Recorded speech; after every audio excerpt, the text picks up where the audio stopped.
Good evening.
Can you hear me, guys?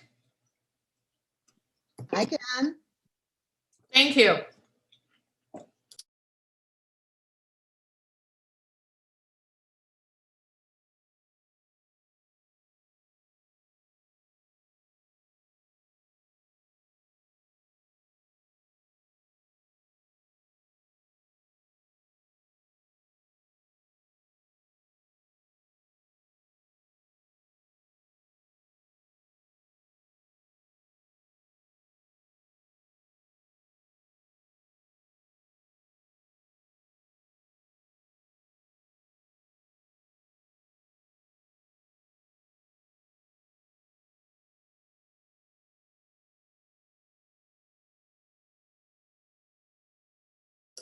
Curtis, how are you? We can't hear you. Very well. How are you? Okay, I'm good. Good to be back. Well, not back, but here.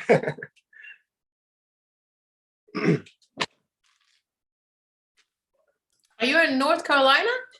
No, Michigan. Oh, Michigan. Okay. Yep, Michigan. Say hi to mom. What was that? Say hi to mom. I will do. She's resting in the other room. Is she gonna send back like cookies and stuff for all your friends? Believe me, she's already making stuff to send back home to me. So. Yes. What time do you get home? I don't get back until 11:30 at night on Friday, so it's a long trip. If it's Saturday, I'll come by and pick up my cookies. Yeah, okay. That's if I don't eat them all while traveling. I know, right?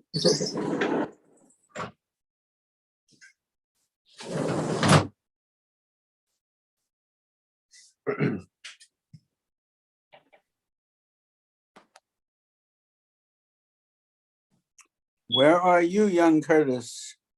I am in Michigan. You know what we Jewish people call people from your state? Meshuggahs. Well, awful? I must say that 15 years in New York State, I consider New York my state now. So Michigan is like a second home, I would say. Well, that also means you're a Meshuggah. Exactly.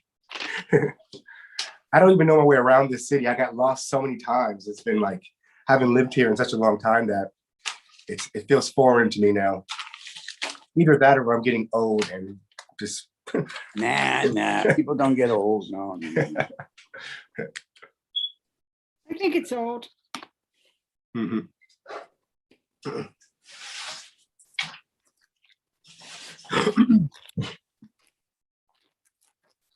Beautiful. I like your backyard.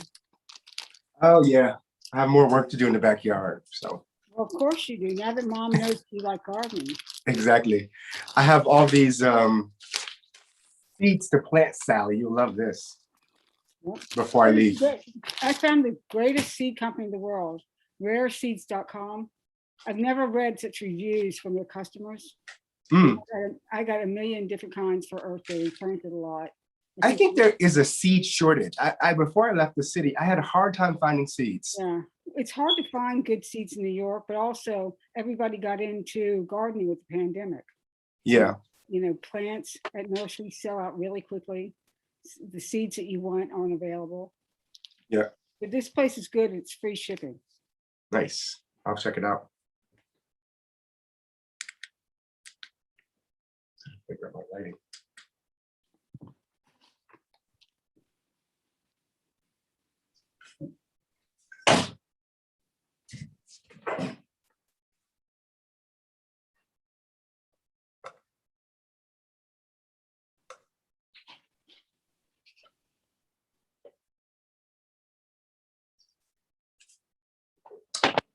Hello there.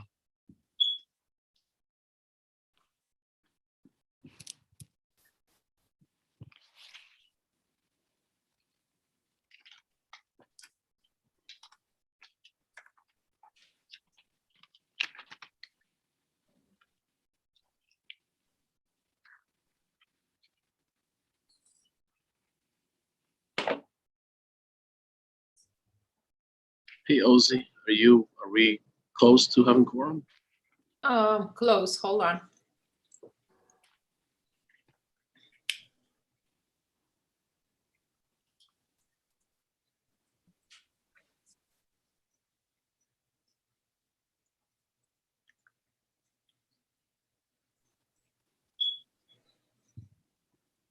So Curtis, how did you celebrate Earth Day? You know how I celebrated Earth Day. I was outside cleaning my mom's yard. Thank And you. yeah, and I planted some. I started planting flowers. I have to plant the seeds now, and I have to do the backyard. She has a rowing, one of those like driving mowers, and I have yeah. So I'm a little bit afraid to get on it to drive it because I've only done like the push mower. yeah, I prefer that one. So You can maybe drive it back to New York and join the other. I can use it to clean the park. Right. But Hi, everybody. I did talk to her about Maria. what. Hola. Hola. But she did give me permission to. One of my goals, one of my dreams, is to cut down this large evergreen in her backyard and submit it to the Rockefeller Center Christmas tree competition. It'll be my gift to New York City to have my mother's tree at Rockefeller Center one day. I mean, it'll be a long time. I hear it's really competitive to get it in, but she did say, well, if you want to cut it down, you know, long after I'm gone, you can do that. So You're breaking my heart. I want to say something real quick before Eleazar calls the meeting to order. Pero cuánta gente bella. So many beautiful people. I miss you all. Well, gosh. Thank you, Natalie. Luke, who's talking? Natalie was saying that we're all beautiful. I like that. How we doing, Nosy? Not yet. We were 20 up until a minute ago. I'm recounting now.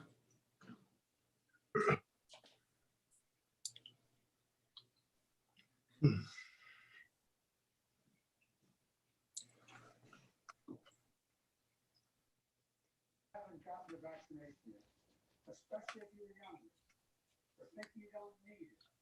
This is another great reason to go get vaccinated. Now. Even with today's new guidelines, the president asked one.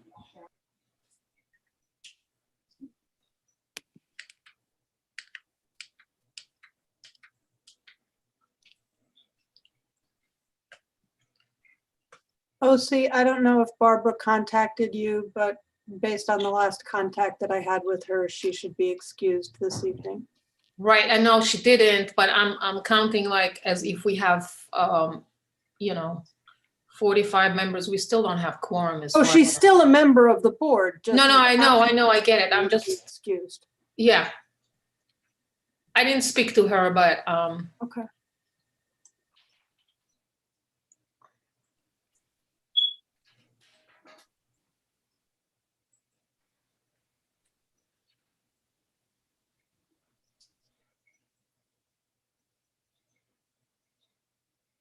we are 23.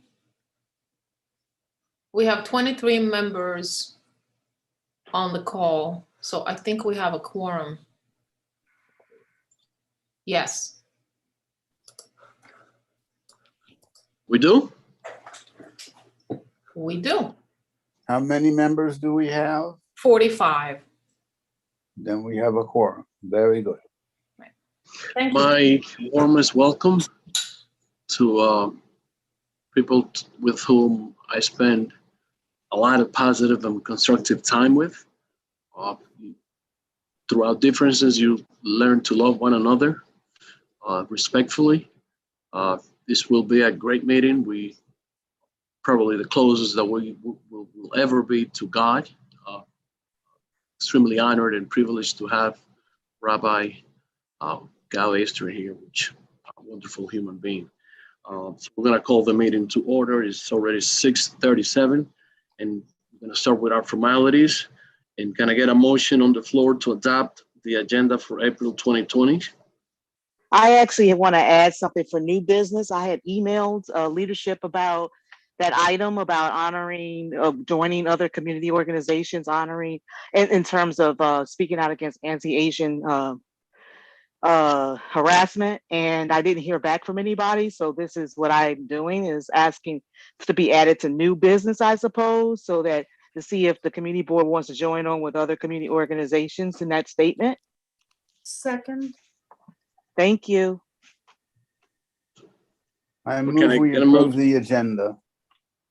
Great. So our Someone, motion is on the floor for the adoption of the agenda. Can I get Right. a person to say, the motion on the floor? The adoption. no, of the agenda I with the just put it change on the that's floor. You Someone just has put it to on the second floor? it. Sorry. Mhm. Can I get a second? I would second that, Okay. So Liz seconds it. but. Any and then we objections? have- And then we have Tanya's amendment. Which is already been included. Right, so can I get Well, any there was no objections? objection to that, and if there's no objection to the current agenda with her amendment, then there we go. Beautiful. Motion passes. So now Thank we're you. moving forward with March 2020 minutes. Can I get a motion on the floor to adopt March 2021 minutes? I move to adopt the minutes. Get a second?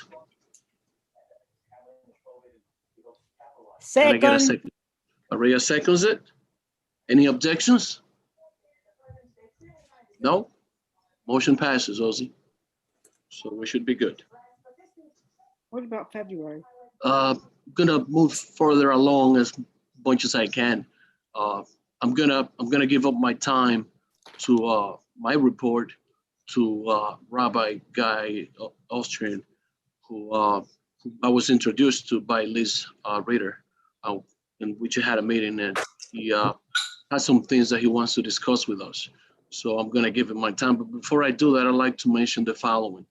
I think that we need to get back to being a general meeting in which the many have a chance to speak, and in which we are respectful of the time, in which we don't over explain things that we can always get back to committees and call each other or email each other or phone each other. So I'm gonna be very strict with the time that we spend on things that we can, on a personal level, discuss. And having said that, Rabbi, the floor is yours. You have my entire report of 5 minutes. Thank you so much, Mr. Bueno, and 10 everyone. minutes. I'm Said here. 10. Hi, I'm Rabbi Guy Austrian. I'm the rabbi of the Fort Tryon Jewish Center, and I'm here with one of our volunteer vice presidents, Paul Woody. And we wanted to come before the community board to let you know what's going on with our dilapidated, uninhabitable building that's been sitting there on 524 Fort Washington Avenue for many years, and you've probably walked by and wondered. So we're here with some news to share. We wanted to let everyone know what is going on and also to ask for your help. And so I really appreciate the chance to speak and to hear from you all. Paul will give us a quick update about what the news is. I'm just going to start with brief background for those who don't know the backstory. So the Fort Tryon Jewish Center has been an anchor in this neighborhood for over 80 years. We were founded here in Washington Heights in 1938 by a mix of American Jews and refugees who had just arrived from Nazi Germany. So we really see ourselves as part of the roots of this neighborhood as an immigrant neighborhood, and we love that about this place. The shul, the synagogue, thrived for many decades, but by about the year 2000, they were down to their last few elderly people, from what I've heard. So in 2005, when a developer who owned the plot of land next door to them at 29 Overlook approached the congregation with a deal offer, they felt they had no choice but to go ahead with that, to be able to keep the doors open and the lights on. So as part of that, the developer did a gut renovation of the inside of the synagogue, which is to say he gutted it. And then before he could actually do any work in there, the bottom fell out of the economy in 2008 and the work stopped and the building is a shell. Since then, we have tried to get the financier of that original development, which was Amalgamated Bank, We had tried to get the bank to follow through on a commitment they had made to us to make sure the renovation got done, but they refused, and we've not been successful in that. So we've been wandering in the wilderness as a congregation for the last 13 years, renting at different sites around the neighborhood, currently in the basement of the Hebrew Tabernacle. But we never gave up the dream that we would have, again, a permanent home for this congregation that would keep us here in the neighborhood for another 80 years and beyond. We're thriving now somehow. In those years of exile, we've grown. We're full of young families and children, and we need a place to educate those kids, to celebrate together, to worship, to be able to host community events, and be even more a part of the broader community than we can be now without our own space. We think that we have found a way forward, and I'm going to turn it over to Paul to explain the latest. Hi, everybody. It's great to be with you tonight. So as Rabbi Austrian said, we have had a recent development in our discussions with Amalgamated Bank. So recently, Amalgamated was finally successful in foreclosing on the Overlook development site that was part of the larger assemblage of the developer who was supposed to rehabilitate our synagogue building. So Amalgamated now owns that site on Overlook, and they made an offer to us to purchase our building, and we accepted. So we have an executed purchase and sale agreement with Amalgamated Bank that will, that after the Attorney General approves the transaction, we will sell our building to Amalgamated Bank, and they'll have that assemblage to sort of figure out what to do with moving forward. Our timeline is that we expect to have Attorney General approval, because any transaction where a nonprofit sells its real estate needs to be approved by the New York State Attorney General. We've submitted a package to them for approval, and we expect that'll be done by the end of the summer. So we're hoping that transaction is executed by the end of this year. And so at that point we'll have a sum of money, and we will be looking for a new permanent home in the neighborhood. And we're sort of here to let you know this is happening, and also to sort of ask for your help. You all know the neighborhood very well, and if you know of any opportunities, any sort of lots that might be for sale, or buildings that might be for sale that are appropriate, or institutions with unused space that we could form a permanent partnership with, we're open to any and all ideas. This neighborhood is incredibly important to us, and we are, as Rabbi Guy said, in it for the long run. So I think at this point, we're happy to answer any questions folks have. I'm going to take 1 minute, questions or comments. Okay, so Sally, you were first. My question was about something else. Actually, my question was in regard to your comments before they spoke. So should I ask it? Not because it relates to this presentation. Anyone else? Tanya has her hand up. Yeah, I was, thank you, first of all, both of you for telling us about this. I think that possibly this is something that probably should have come before land use committee or something. It just seems like that would have been an appropriate place to have this discussion about what's happening and what your needs are, and finding space, and and dealing with this type of thing. And I just wanted to make sure that you get the proper hearing and understanding of what your needs are. And I just think it would probably be more appropriate if it had been brought there. Okay, does anyone else have any other questions or comments that they'd like to make in support of the effort here? No, Rabbi, would like to then sum it up with last comments? Sure, thank you. Just to say that we don't really know what Amalgamated Bank has in mind with the property in terms of what's going to happen there in the future. Probably they'll at some point bring down the old synagogue building, which is painful to us, but unfortunately it's not usable anymore and too expensive to renovate. We're not aware of any impending development plans that they have, and our sense is that in this climate, it's pretty unlikely for the foreseeable future, and that's why we've chosen to move on and look forward, and just hopeful that we'll be able to find a new home that keeps us here in the neighborhood for a long time to come. And we'll appreciate, you can reach out to us. My email address is rabbi@ftjc.org, FTJC for Fort Tryon Jewish Center. I'm really grateful for the time. Thank you. All right. Ellie, Thank can you. I ask my question now since we have a Yes, minute? sure. Okay, in terms of the meeting dragging on, it would be helpful if we could devote part of the executive committee meeting to comments about process, because I think that's a lot of what happened at the last meeting. And that would permit members who aren't chairs of committees or on the executive committee to speak. I think that could save a lot of time at the general meeting, because it seems like a lot of what was brought up at the last meeting could have been actually discussed in the executive committee meeting if all members were able to speak. So that's Great my- point, Sally. It's a great point. Thank you. Thank you so much. You always have very constructive comments to make.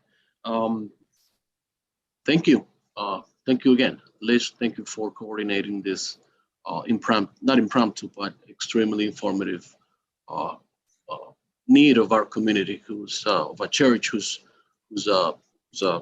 an icon of our community, who's been there for a very long time. And in any kind of way, it needs our help. So thanks. Ebenezer, I'd like to move on with your report. Good evening, everyone. Always is a pleasure being here as your district manager and give you my report. The Open Culture Program is a new type of street activity permit that was approved by City Council starting March 1st until October 31st. This new program allowed performance and groups and also cultural association and performance, et cetera, to have a permit, to secure a permit to have an event that can accept donation, and also you can sell tickets, et cetera, et cetera. This is a program approved by the City Council. The mayor's office or the street activity permits handle that. And when you approve for this type of program, they have 5 days to approve it. This program doesn't have do not require that much input from community boards. Nevertheless, people from the neighborhood has been writing to us and asking us about this program. I was able to speak with the director of that program this afternoon, try to find answers from the emails that I received last week, et cetera, et cetera. So I found that this was set by the City Council. It's a special program, temporary one, to accommodate the performing arts and people, establishment also that have entertainment outside, observing the social distance, et cetera, et cetera. 200 streets have been selected citywide by the Department of Transportation. Our district has 2 streets for this type of event. One of them is Bennett Avenue between 181st Street and 182nd Street. The other one is Jumel Terrace between 160th Street and Sylvan Terrace. And the other one is Jumel Terrace between Sylvan Terrace and West 162nd. I received a request from residents around Jumel Terrace asking about notification.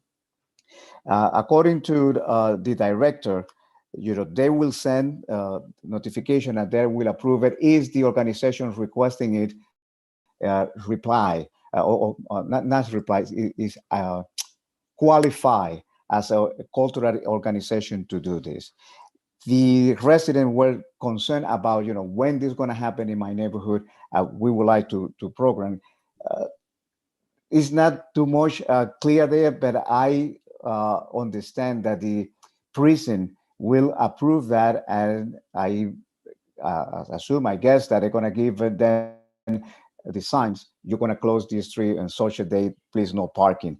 That's the way parking. And also they said they're going to notify us when the permit is approved and when it's going to happen. So we need to be proactive in the lookout to know when this thing is going to happen. They don't require any approval from us. The only thing they want from us is any bad actor, if I have any complaint from these people having these events, to notify them. So we're working on this. This program is in effect. To the best of my knowledge, I only received an email of one event on Bennett Avenue. A resident was complaining about it. So we are in the lookout for this. We'll keep people informed.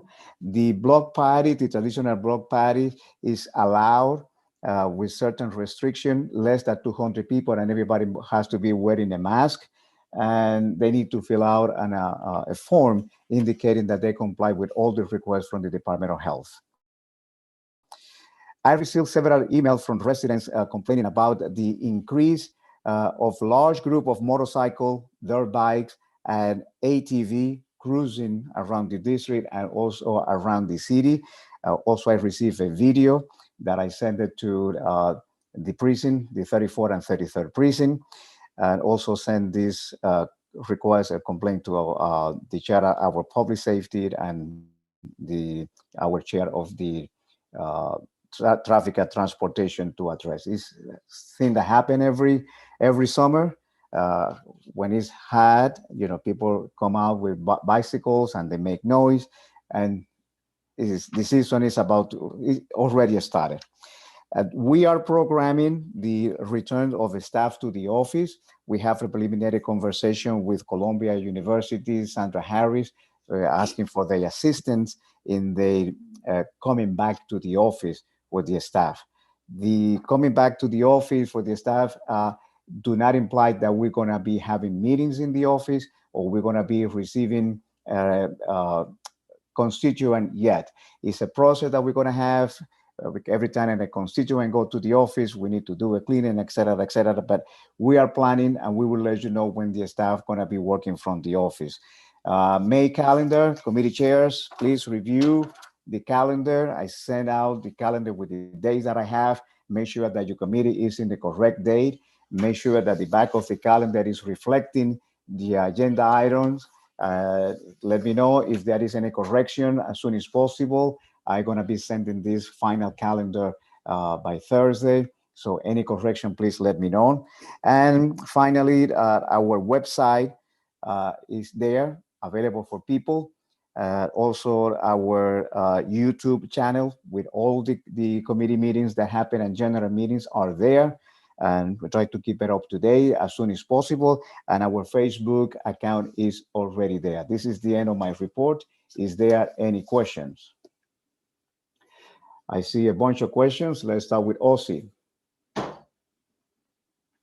I was not the first one. Danielle was the first one to raise her hand. Well, is that I got it. So here's the way we're going to work it out. We're going to give the chance to those who have not spoken as of yet, and then we're going to rotate it that way. So the first hand, from what I saw, that the people that have not spoken as of yet is Danielle, Ozzy, Liz, Curtis, and Ozzy, Liz, Danielle, Jimberlin, and then Sally and Tanya. So Danielle, go ahead. Thanks so much for the presentation. I have a couple of questions, not about anything you spoke about specifically, but the first question I have is about resolutions that are passed. I'm just wondering, what's the best way to find out what happens with the resolution? For example, on the Public Safety Committee, we passed a resolution on less is more, and we received an email from the presenters just inquiring about the status, and I believe that was forwarded to you. So I was just hoping to get an update on that specifically, but also just like the best way to find out about what happens with the resolutions once they're passed.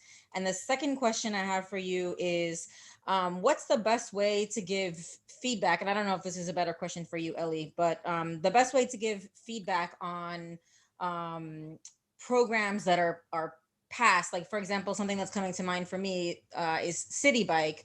I just want to know the most appropriate way to give feedback and for people in the community to give feedback on something like that, or just generally. All right, thank you. Okay, the resolution, when it's passed at the general meeting like today, the very next day, we start working with the resolution and we prepare it and send it out. Well, first, the chair has to sign the resolutions and we send it out to the appropriate city agency. And these days we're doing via email. In the past, we used to send, before COVID, hard copies. And we send it to the appropriate city agency or the addressee, whatever it will be. And also we send it to all the elected officials. And we post it in our website for people to review. And we keep copies, hard copies, the originals in the office. We send it out and we make sure that the addressee receive it. And if needs something to be, you need to follow up, we do it when it's time to do that. If you have any question to any particular resolution, more than happy to answer, and give you what happened with that particular resolution. Yeah, the less is more resolution specifically I was hoping to find out about, but I can email you if it's easier. Yes, tell me what it is and I tell you exactly when we send it, et cetera, et cetera. Always we receive requests from board members at the public, I need this resolution, sometime for a few years back, and we do that. Yeah, and then that second question, can you answer about feedback for something that's passed and then ultimately put into effect, like a program or anything like the Hazen Plaza or City Bike or things like that? I'm just wondering the best way for the community and for community board members to give feedback for something like that. Sure, you asked me, and I will let you know. And remember, most of the time, most of our resolution are advisory. The agency doesn't have to follow exactly what we tell them to do, but we strongly follow up and and let you know. Tell me a particular resolution. I'm more than happy to answer to you to what happened. Yeah, well, something that Yes. I'm working on that I'm interested right now, and I spoke to Ellie about it a little bit, is just like the City Bike thing, because it was like sort of a ton of them were installed in Inwood. There wasn't a resolution, and so I'm thinking now, what's the best way for the community to give input? Because I've been seeing a lot. All right. With City Bike, it was discussed in the Transportation Committee for many months. We passed a resolution with recommendation, but after that, we really don't have that much control on the implementation. Department of Transportation is putting City Bikes as bases right and left. And I'm receiving a lot of complaints from the residents. It's annoying what happened in there. Yes. Okay, Ozzy, Danielle, I hope you're satisfied. Anything else, always reach out. You have our number. Ozzy. Okay, I do have two questions. One, Ebenezer, you do not answer my emails. I still don't get, I'm assuming nobody else does, the licensing committee documents as we agree about, I don't know, 4 or 5 months ago, that you will send it to the entire board, so I don't get it. I'm not sure why we're not getting it. I did also include in my last email the Manhattan Borough President Office. Maybe Natalie can say something about it. I'm not sure. My other question is, do you have an update about the 6th floor bathroom? We asked for that to be gender neutral. This was, I think, I don't know, 5, 6 years ago. And I wonder if you have an update. We spoke about at the last executive committee meeting. Yes, I do have an update. The bathroom, I brought this to the attention of Sandra Harris when we spoke with her last week. And regarding your request for the material for the licensing committee, you're gonna get it next month before the licensing committee. What? I didn't hear the update about the bathroom. I told you that in my discussion with Sandra, we brought this to the attention. I told you at the executive committee that Colombia is the one that have to replace the signs there because they are our landlord. Yeah, it has been brought up to, I was part of the meeting and it has been brought up to facilities. So Sandra's getting back on vacation in 2 weeks. So hopefully that'll be, but in our next meeting, it'll be already in place. But it is already an ask, an informal, an official ask. Thank you. Hope I'm getting it right. Liz Jimberlin Curtis. Yeah, I'm just looking for a little bit of clarification around the open culture. So there's no particular mechanism or requirement for the community board to weigh in or for the community to weigh in. An organization can just apply for whatever are the streets and it goes straight through SAPO.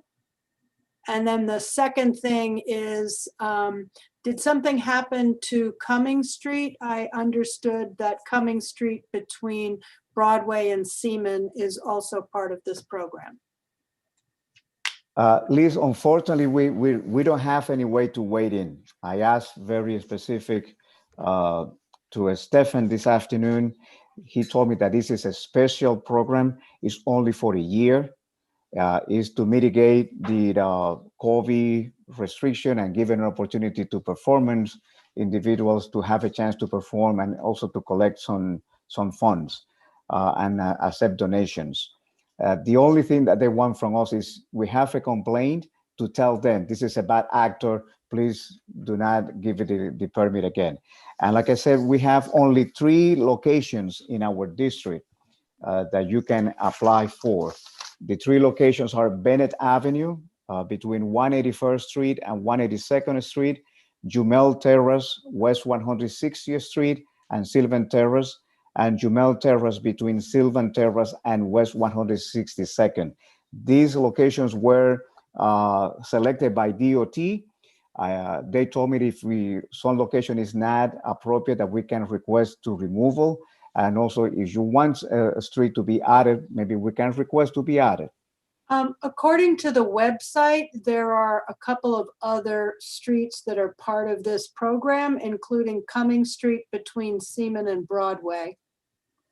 I don't see that. I print the list. I have it here. I didn't see it anyone Yeah. in our district. There were initially 6 streets. There were the 2 blocks of Dykeman, but those were removed. But Cumming Street is still on the list. Yeah. I'm looking at the website now, but thank you for that clarification. Right, thank you. Thank I you. see it now. I see it kind of between Seaman. Yes. Bennett is there. Yes. Curtis? I Yes. thought I was next. Oh, Jim, yes, you are next. Go for it. Thank you. I mean, I skip want to continue where Liz left off. I believe Bennett Avenue from 181st Street to 182nd Street is about as inappropriate a place to have such a thing as possible. Maybe DOT said, oh, there's not much traffic up that block, but that's not the issue. It's an extremely narrow street, and except for the very corner of 181st, is completely residential. And so I think since you, Ebenezer, mentioned, and I'm speaking to everyone, of course, that we can complain about a street, you know, I think we should complain about that one. And you, Ebenezer, mentioned that we had already had complaints from people who live on that street. And I think it's justifiable. Why don't they do something behind George Washington High School, which is huge and empty? You know, how they came up with this is beyond me. And most of the other streets don't seem particularly appropriate either. So I think certainly about this one, we as a board should definitely complain. Thank you, Jim. Thank you. All right. Sure, we can send a request to be removed. Next. Thank you. Thank you. I'll be brief. Ebenezer, thank you for sending the updates and the emails from all of the complaints we've received. I have received countless emails, countless text messages also. And I just want to make sure we're coordinated because this is obviously a very big issue and we have to all work together. I as much as I want to solve the world's problems and be and be able to solve this issue in particular, I can't do it alone. And you are the person who's meeting with the enforcement agency. So I just want to make sure that you're also taking some of these concerns to them. Elected officials were on the email, the enforcement officers were on the email, and then little old me was on the email. And of all those people, I probably have the least amount of power. So I want to make sure that you're also posing those questions to the enforcement agencies and asking what their mitigation plans are, just as I'm doing in my committee. So we're tackling the issue from all angles because this is obviously a very, very, very large issue, and we need all hands on deck to solve it. That's my comment. Thank you. We're going to do that. Thank you, Curtis. That's going to be a topic at the next District Service Committee meeting. Thank you. Yes. 10 Tanya, and then Sally, and wrap it up. Yeah, I first of all, I had a point of order about the time we get to speak, because our bylaws say that we have 3 minutes. So I can defer to Jim, our parliamentarian, about that. But we do, in our bylaws have 3 minutes to speak, not 1 minute. I will look it up. I'm looking at it right now. It's section. I'm looking at it. I just looked it up just to double check myself. So we have 3 minutes. My first question was about the open culture, and I just wanted to know what's going to be done to address, like, to make sure that and I agree with the concerns around traffic. That's really important because that's a safety issue, but also just in terms of whether people are going to be abiding by the rules around when these activities are going to stop. At the end, we don't, want to think about noise mitigation, making sure that we don't have things going on till like 3, 4 in the morning, that it's not disturbing the residential community. I just wanted to know from Ebenezer what, we want to hear more from. I personally would like to hear more from DOT and other agencies. I want to hear more from DOT and other agencies about what can be done to mitigate, that, what they plan to do to mitigate that. And my second question is about, I wanted to make a comment about the dirt bikes. Yes, I stayed in a hotel this past weekend because it's been so bad around here. So it is impacting people in the community. And I think that it's something that, again, like I said, I'm continuing to work on. And I just want to acknowledge that people are working really hard on this issue to work with the people who can enforce these things to ensure that there's a proper attention being brought to it. I think that's, going to be really important. And I just want to get some clarity as far as open culture. I want to get clarity around when we can come in. What is going to be the process for us to come in to make our comments about any of these proposals for, like, what is that process? And how, and maybe if that's something we as a board need to work out, I think we should, because I think that's going to be very important as you see the people are bringing concerns, which may or may not be valid, but we just want to make sure that we have people that actually spoke longer than I have right now. That's what I'm saying. No, actually, you went over 1.5 minutes. So we've been very disciplined about with the time. So I actually timed other people. So what was your question? Ebenezer, would you can mind? I get a point of order? The bylaws say we have 3 minutes to speak. For chairs. This is no. This is, you want to know the section? It says yes, the section, please. It's a section 10.06, which is under the official business session. Okay, so it's been 3 minutes. And it's because you keep cutting me off. You took my time. I could have finished, but you kept interrupting, and I'm trying to point out. So it's 10.06. Is that the whole? Yes, it's 10.06. Thank you. I will look it up. Thank you very much, Tanya. But I want us to abide by our bylaws and not just do things arbitrarily, because that could be used to discriminate against different people. So I just want to make sure we're being consistent in our rules. Okay, that's why I'm saying that. Thank you. Good. So Ebenezer, can I get the answer from Ebenezer with my question though? If he even remembers with all of the interruptions, do you remember my question about? Yes, you don't need to repeat it. Regarding the open culture, you want clarification about it. Let me put it very clear. This is a local law passed by the city council to accommodate the performing community, to give an opportunity to them to do rehearsal or to do some kind of show, et cetera, et cetera. It's a lot of regulations there. You can go to nyc.gov open culture and you will see all the requirements. There will no be any open culture event past 10 o'clock at night, et cetera, et cetera. It's not. And if it happened, you let me know and we reported that to make sure that group doesn't get the permit. We have nothing to say about it. I asked so many questions to Stephen, and he told me very clear, listen, if the city hall wants the way, you guys will not be around for nothing on this one. The locations were selected by DOT, the list, and we have 4 locations in our district. it's not that much that we can say. The only thing they want from us, or for me as a district manager, is to give them the name of the actor and the time that we're doing that we're not a good actor. That's all. It's something that's going to happen between March 1st this year until October 31st this year, and maybe extended by the mayor until March next year. That's the only thing that they have, and the only thing that he told me is not that much that we can do really on this one. It's a city law that is passed. It's a local law. Regarding with the bikes, like I said, this is the time that we have. It's warm and people coming out with motorcycles, people coming out and making noise. And we're expecting to have the same problem we had last year. People tired of being in the home, they're going to be coming out, et cetera, et cetera. The restaurants, I hope, help this year because restaurants are going to be open. I believe that the number of people that are going to be in the restaurant is being increased. So people may have another way to entertain themselves. It doesn't have to be outside like it happened last summer. That was only the street to have some kind of entertainment. Next question. Think Sally? Yes, just quickly, two things about open culture. One is, did he give any reason why the 2 blocks of Dyckman were removed? And second, which a couple of people referred to, what is the process for us recommending as a community board that someone be removed from the program? Would it go to Parks and Cultural Affairs because it's dealing with culture? Would it go to Traffic and Transportation because it could be impacting traffic? Could it go through Health and Environment because it could be a noise issue? I mean, what's the process?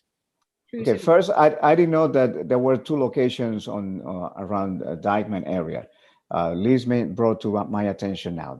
I print the list this afternoon, what is there for us. You can see the list when you go to the website for the City of New York. It's nothing for us to input and select the street. DOT selected. The only thing that we have is you see one of these street, one of these open culture event, and you understand that they are not being appropriate, too loud, or that is nothing that we accept as a community. You let me know. More than happy to bring to the attention to New York City, the mayor's office of street activity permits. That's the way to do the complaint. Of course, you can call 311. Is that a crime or something very important? You can call 911, and you let us know. Or you can, write directly to the mayor's office of street activity permits. So there's no. Thanks. Sally, you did answer any of the questions? My question was, is there a process within the community board? Let's say, 5 people say Bennett's not a good location for an open street. 4 people say, yes, it is. I mean, does 5 out of 4, do we make a decision as a community board that a street is not appropriate for open culture events? I understand that you can complain about specific people or specific organizations doing something inappropriate, but as far as a street being inappropriate, how do we decide that we as a community board are going to write on? Yes, send me an email, and we can send me a few emails from the residents of that, and also an email from the community board. Now I have ground to tomorrow send an email. Listen, at the general meeting last night, 10 board members are opposed to Bennett. Can you please review that? And I will do so tomorrow morning. I'm going to send it to street activity and also to DOT as well.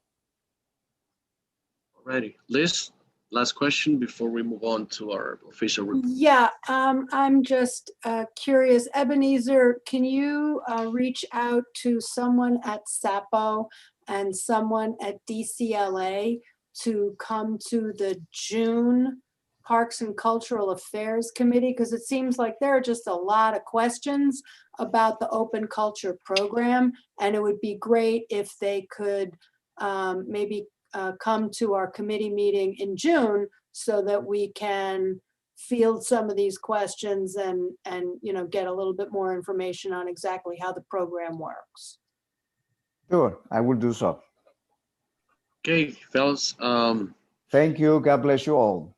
On our elected officials reports, what do I have here? That oh, Natalie, the next.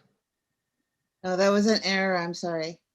Oh. Still waiting for Gail. Apologize. Oh, Gail's gonna, okay, Gail's gonna come. Great. Orlando? From Carmen de la Rosa's Assemblywoman's office. Orlando, you there with us? I have a point of order. Sure. We usually have a public session and we usually have some kind of announcement of what is the process for people to sign up to speak in the public session. So if we could have an announcement from you as the chair with respect to the process for signing up for the public session, I believe that would be helpful for the members of the public who would like to sign up to speak at that session. Okay. Thank you, Catherine, for sending me the 8 people that have already signed up for the public session. I will reiterate that the public session, you can sign up your name on the Q&A. Catherine Domingo, our first vice chair, will take in the order that is already typed in or put in, and then we will call you, and you'll have 2 minutes, as our bylaws allow, so that you can share with us the great news that you're gonna bring us. So thank you, Liz, for the point of order. Appreciate that. So Orlando, you're with us? Yes, I am. Okay, please. Hi, how are you? How are you, everybody? This is Orlando from the Office of Assemblymember Carmen de la Rosa. I'm gonna make a brief report. As you all know, we passed the New York State fiscal year for 2021 and 2022. It was a $212 billion budget. It was a percentage increase of 9.7%, which is 18.7 billion compared to last year. We've received tremendous help from the federal government. We got through the American Rescue Plan, 23.8 billion federal funding. And the legislature was able to increase personal income tax to those people that earn over $5 million. And then they did a 2-bracket program between 5 to 25 million, and then another bracket for 25 million and over. And corporate tax was increased as well from 6.5% to 7.25%. Also, the assembly member was able to pass the Excluded Workers Bill Fund in collaboration, with State Senator Jessica Ramos, which create a fund for excluded workers that were actually excluded from federal stimulus aids and unemployment benefits. And it will be a 2-tier program that's being handled by the Department of Labor. That's gonna give, I believe, 15,600 to Tier 1 recipients, and the sum of the 3 stimulus packages that the regular residents receive from federal stimulus packages. And the rent relief was $2.3 billion, and that's also that we're able to cap CUNY and SUNY for the next 3 years, so there won't be no increases on that. And that's for higher education. And there's also there was a major victory for education funding, and also the budget enacted 19.8 billion in foundation aid over the next 3 years, and also a multi-year investment in pre-K, including $105 million. And that has been my time up, Elizar? Yes. Oh, all right. So I could just share some information about the state budget in the chat. Thank you very much, everyone. Any questions for the Office of Assemblywoman Carmen de la Rosa? I see 2 hands up. Mariela, go first. That's really good news about the budget. So I had a question. You said that the CUNY and SUNY cost would stay flat for the next 3 years. My question is that just tuition, or can college students expect that includes, all related fees associated with going to college? As far as I'm concerned, it's tuition. So, but there's also an increase for, I believe, $500 there was an increase for $500 in Not exactly sure what it is, but I'll come back to you. But I know that it was it was expanded for CUNY and SUNY for the next 3 years, and also there was 46.4 million operating aid to SUNY and 26.2 to CUNY. But let me come back to you about the $500 because Chris may know about it, but let me just double check real quick because I don't want to give you the wrong information. Right. If it's okay, Mariela, can the office provide Orlando with your email so that he can give you the information directly? If that's okay with you? Yes, sure. All right. So Chanel, please make note of that. Thank you. Francisco? Yes. Hey, Orlando. Quick question.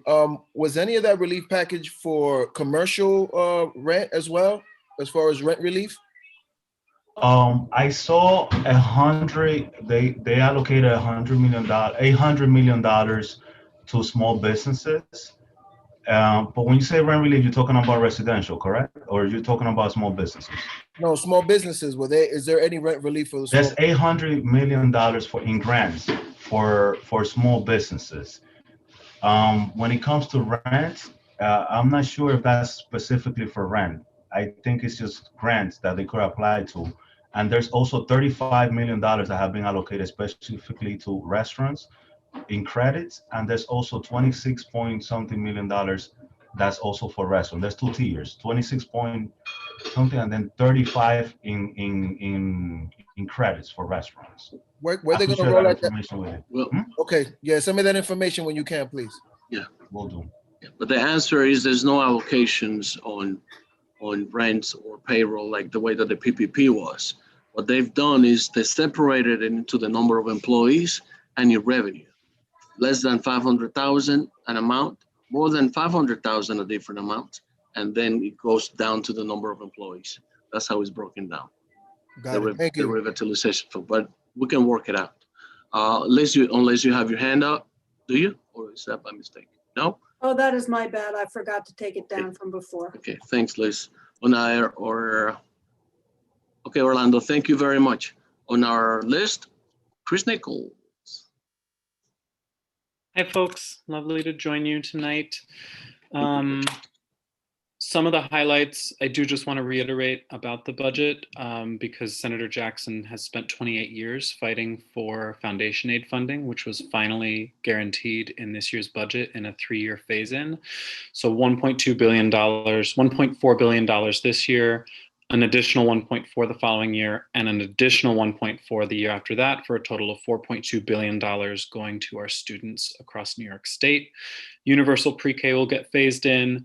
I can answer Mariela's question. The $500 is an increase in the TAP program, the tuition award program that will close the TAP gap in CUNY schools. There were $2 billion allocated for childcare, $2.4 billion for rent relief, as Orlando said, $2.1 for excluded workers, and $800 million for small businesses. I don't see a chat, so I'm not sure where to put the senator's update, but it's very comprehensive. And as usual, the senator we will hold street corner clinics as these programs get rolled out that are publicly available, especially the rent relief and the excluded workers fund.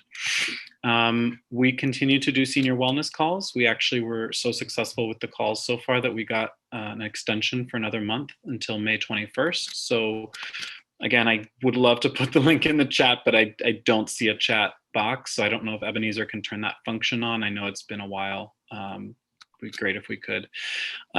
Food pantry, we've been providing 150 bags of food to families in the Fort George area that are in need every other week. We will continue to do that through June 30th, but it's important to note that we are no longer accepting walk-ups. We have too many people in the system right now, so we're not accepting walk-ups.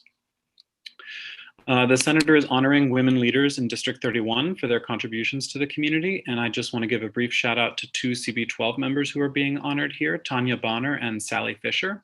There are several other notables uptown, and we'll announce the full slate at next month's board meeting, but I want to give the senators greetings to both of them as recipients of this great award. We are also going back to the office starting May 3rd by appointment only, again, to provide for COVID safety. So if there's any need that you all have, feel free to send constituents to my email address and we can schedule an appointment for them to come see us in the office. Thanks, everybody. I'm happy to take any questions about budget or other related matters. Thank you. A question related to your presentation, Maria Luna. Okay. Hi, thank you. I would like to ask Chris Nichols. Tanya Bonner just brought up the issue about the Asian problems that we have, not only here in the city, but also across the nation. Could you enlighten us about what we have been doing about the what is happening in Upper Manhattan area, including West Harlem, Inwood, about our efforts against the the crimes against the Asian community? I think they should know about what is happening up here. Muchísimas gracias, Maria. So yeah, our office has been working with a group of community leaders. We're planning three main initiatives. One is a series of upstander trainings so that ordinary folks like us can be prepared to intervene if a situation seems like it's going to go south in a public setting, and bring a person, AAPI or otherwise, from a place of not a lot of safety to a place of greater safety. Those programs are effective. The more people we train, the more likely there is to be a bystander around when you need them. So we're planning to do that in the next few weeks. Maria's working hard with us on that. We're also looking to test the waters for an accompaniment program, especially for our Asian American and Pacific Islander elders who don't feel safe going outside these days, to help them get where they're going. So community members who are volunteering to get trained on how to safely accompany somebody to wherever they're going. That's a longer term project that we hope to roll out later this summer. And the third that I know that Veronica Liu is spearheading with Word Up Bookstore is creating dialogue spaces for conversations to happen around anti-racism, hopefully public conversations in the parks as the weather gets nicer. And I think she's hard at work with a group of about 6 or 7 other folks on that. So trying to make small changes where we can, y'all. Thank you, Chris. Steve Simon. Yeah, Chris, I'm wondering whether you could send the senator's report on the budget to Ebenezer so that he can circulate it to all of us. And I think we would all be remiss if we let this moment go by and not acknowledge the fact that this increased school aid is an incredible tribute to Robert's tenacity and his foresight in working on this issue and keeping on top of it for so many years. And this is a great victory for him, and it has to be publicly acknowledged. Thank you, Steve. I have a slate of people who have already spoken. So out of the 2, I'm going to go with Sally, Francisco, and wrap up. Chris, Sally first. You guys did a shredding event on the West Side last weekend, I guess on the Saturday of Earth Day week. I wonder if, I guess it was in conjunction with Danny O'Donnell. I wonder if Carmen and Robert could sponsor a couple in Inwood and Washington Heights. It's already on our list, Sally. You read my mind. We'll co-host it with you. That'd be great. We'll be in touch. Francisco? Is that your old hand or a new hand? No, that's a new hand. That's a new hand. Hey, Chris, how you doing? So has there been any update on cannabis legislation? I know it's legal, but any talks about infrastructure, licensing? What's that going to look like for businesses, small businesses, and communities like ours? Like, how will that affect us? Do we get those that were affected by the law? Do they get any grants? I mean, anything that you can update us on? Yeah, that's an excellent question and really important, Francisco. And I'd be happy to make sure that we have a presence at business development next month if it's something that, or the following month if it's something you want to put back on the agenda, because I know you all have been on the forefront of that. So from the state perspective, they're going to be setting up an entire new agency. And that is going to take some time. What I have heard is that they anticipate having that agency set up and ready to open to the public by the end of June. That seems a little ambitious to me. I think that's very fast. I wouldn't look for it until the fall, to be honest, but they say that it is, they say that that's what I've heard on the word on the town is. I think as far as the major lingering concerns, what we've heard from the community, and I'm sure you have as well, is about banking. Banking is going to be tricky because, and it's the push, it's part of why the senator is so strongly in favor of a public banking system, because it would be chartered in New York State and be able to avoid the federal Schedule I restrictions on cannabis that currently hobble a lot of business owners in other states who are cannabis related from getting access to capital. So it's something that the senator is thinking a lot about. We're pushing, we're working with Senator Krueger, who was the sponsor of the MRTA legislation, as you know, to try and make sure that when permitting process actually opens up, or hopefully before then, we have all the financing worked out, so no one in our community is at a disadvantage. And our community here being Black and brown majority communities in Uptown who have been starved of capital and been penalized for cannabis for so long. So it's something we're really thinking hard about and trying to make moves on, for sure. All right. Thank you so much. All right, appreciate that. Thank you, Chris, for all the great information that he always provides us. Thank you very much. Love your presentations. Al Taylor, see there with us? Hi, everyone. So the assemblyman is not on. Oh, okay, I'm sorry, Erica. It's okay. It's okay. Thank you, Chris. Thank you, Orlando, for just, updating everyone about the budget. You guys did a phenomenal job, so I'm not going to just add much to that. What I did want to tell everyone is that we continue having our weekly, what we call COVID-19 meetings. Those meetings are open to other elected officials, CB community board members, and different agencies. And we talk about, the numbers in our neighborhood in terms of like whether the COVID cases are rising, decreasing, or stagnant. And we also talk about, vaccinations, any issues around vaccinations, and how we could continue informing the community to continue, using masks, even though, the CDC, the president talked about new CDC guidelines today in terms of masks. And just spreading the word to the community that they should get vaccinated. So we're going to be having an upcoming event in May. I will keep you all posted. Steve, I know you're on the line, so we'll definitely give you a call about having what we call an uptown event where we're going to start on 135th and hopefully go all the way to 175th, Taken Avenue, and just distribute PPE information about the vaccinations and, just informing everyone to continue being safe during this pandemic. I also wanted to thank anyone and everyone that was in last month's Women's History Women of Distinction event that we did. We were able to honor different women in the community for their great service. And that's about it for our office for now. We continue helping people make any appointments for vaccinations. We, as you know, the Armory is no longer going to be taking appointments. Instead, it's going to be in other pop-up locations, but we're still helping people make those appointments. And we, just like, Senator Jackson's office, we also do wellness calls, so we'll continue doing those. So thank you, everyone. Thank you, Erica. I'd like to congratulate you on your COVID calls. It's extremely informative and important. Steve, you have a question before Erica leaves us?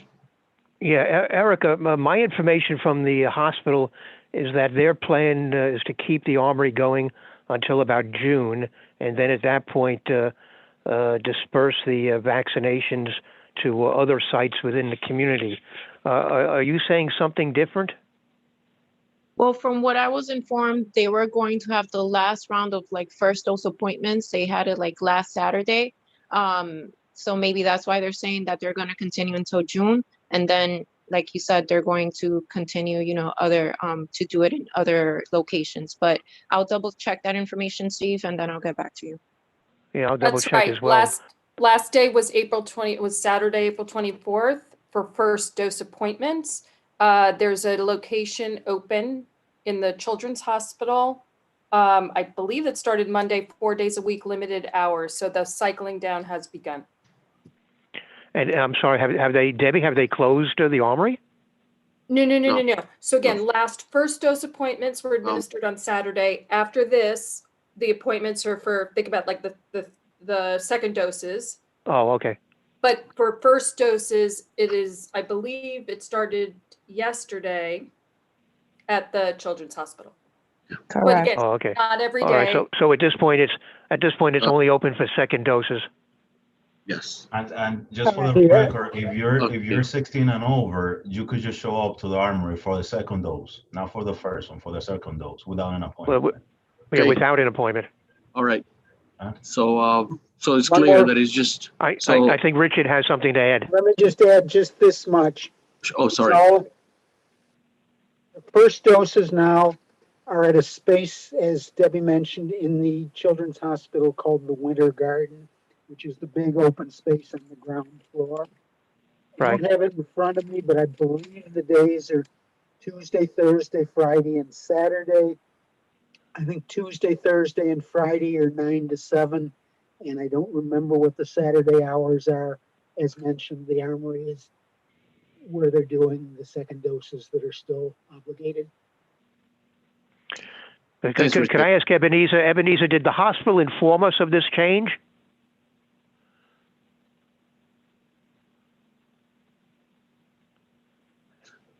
My answer would Ebenezer? be, my answer is, since I've been in contact with Julio, the answer is no.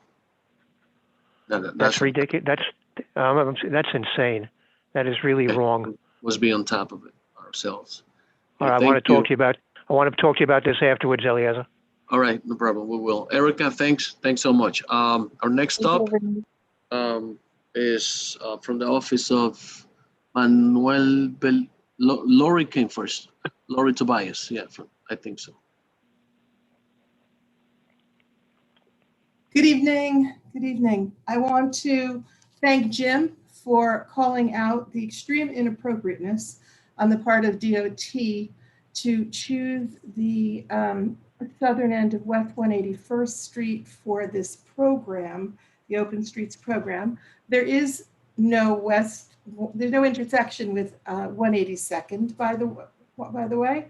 Or excuse me, yeah, not 181st, excuse me, Bennett Avenue. And there's no intersection with 182nd Street. And I'm hearing complaints from local folks who live near there, who are concerned because this is used as a tributary, as a secondary street to Broadway, especially for ambulances and such. So I'm just putting it out there. It's very disturbing. Okay, so just to share with you that this year's Congressional Art Contest with Congressman Espaillat as one of the co-hosts is doing beautifully, ironically, because of COVID, we wouldn't expect that. And yet it's been a very effective team approach to gathering young artists. And it's not too late if you know anyone either in high school in the district or who lives in the district if they go to high school outside, but they would like to submit. There is still time till this Friday. Another event I want to highlight is we had our first virtual career fair. Ebenezer was kind enough to circulate the flyer. We had 50 employers of all kinds. We had 1,000 attendees, and we will be doing it again in the fall. This was a situation where something virtual actually worked to the benefit of the community.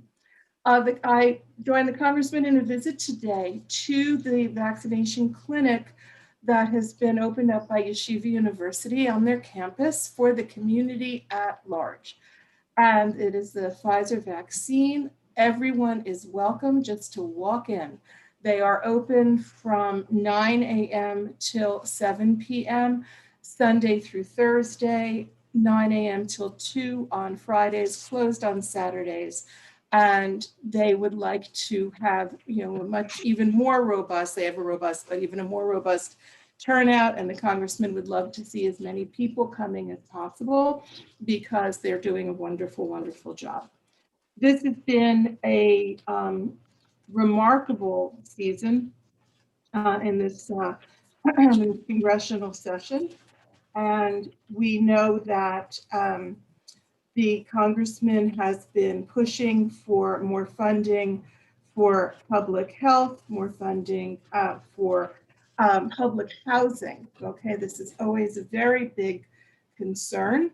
And he has voiced this issue at a recent meeting hosted by the president, at another meeting where he and all of the members of the Hispanic caucus got to put forward their priorities. Yeah, kind of like their time's up. Okay, there's a lot to talk about. Thank you. I'm happy to take questions if there are any. Any questions? Yeah. Can again, before I get to your list, is anyone else that has not asked or spoken or like to say anything that is willing to raise their hand? I don't. Okay, Rabbi. Yeah, I was just thinking, I was just going to add to what Lori mentioned in terms of the availability of the vaccines at the YU Vaccine Center. It's really open for walk-ins. We'd love to have help from the community board to help get the word out, how easy it is, how accessible it is. It's on the first floor. You just walk in from the streets, and they have enough vaccines to go around. So if anyone wants to reach out to me separately or through Ebenezer or anyone else to get the word out, I have flyers in Spanish and English.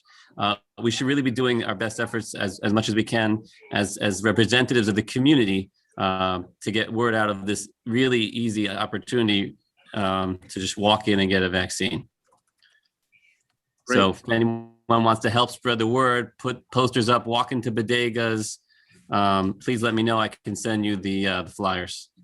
Bring some by 181st. Shoot it in the corridor between Seneca and other. The site of the vaccine clinic is called Belfer Hall. It's a skyscraper directly across from West 184th and Amsterdam Avenue. Beautiful. No more new hands? Liz. Yeah, I'm just curious with regard to the closure of Bennett Avenue for the open culture program and the general importance of Bennett Avenue as a through street. There's a block of Bennett Avenue that's been closed for years, and that doesn't seem to present a problem to the community in terms of it being a through street.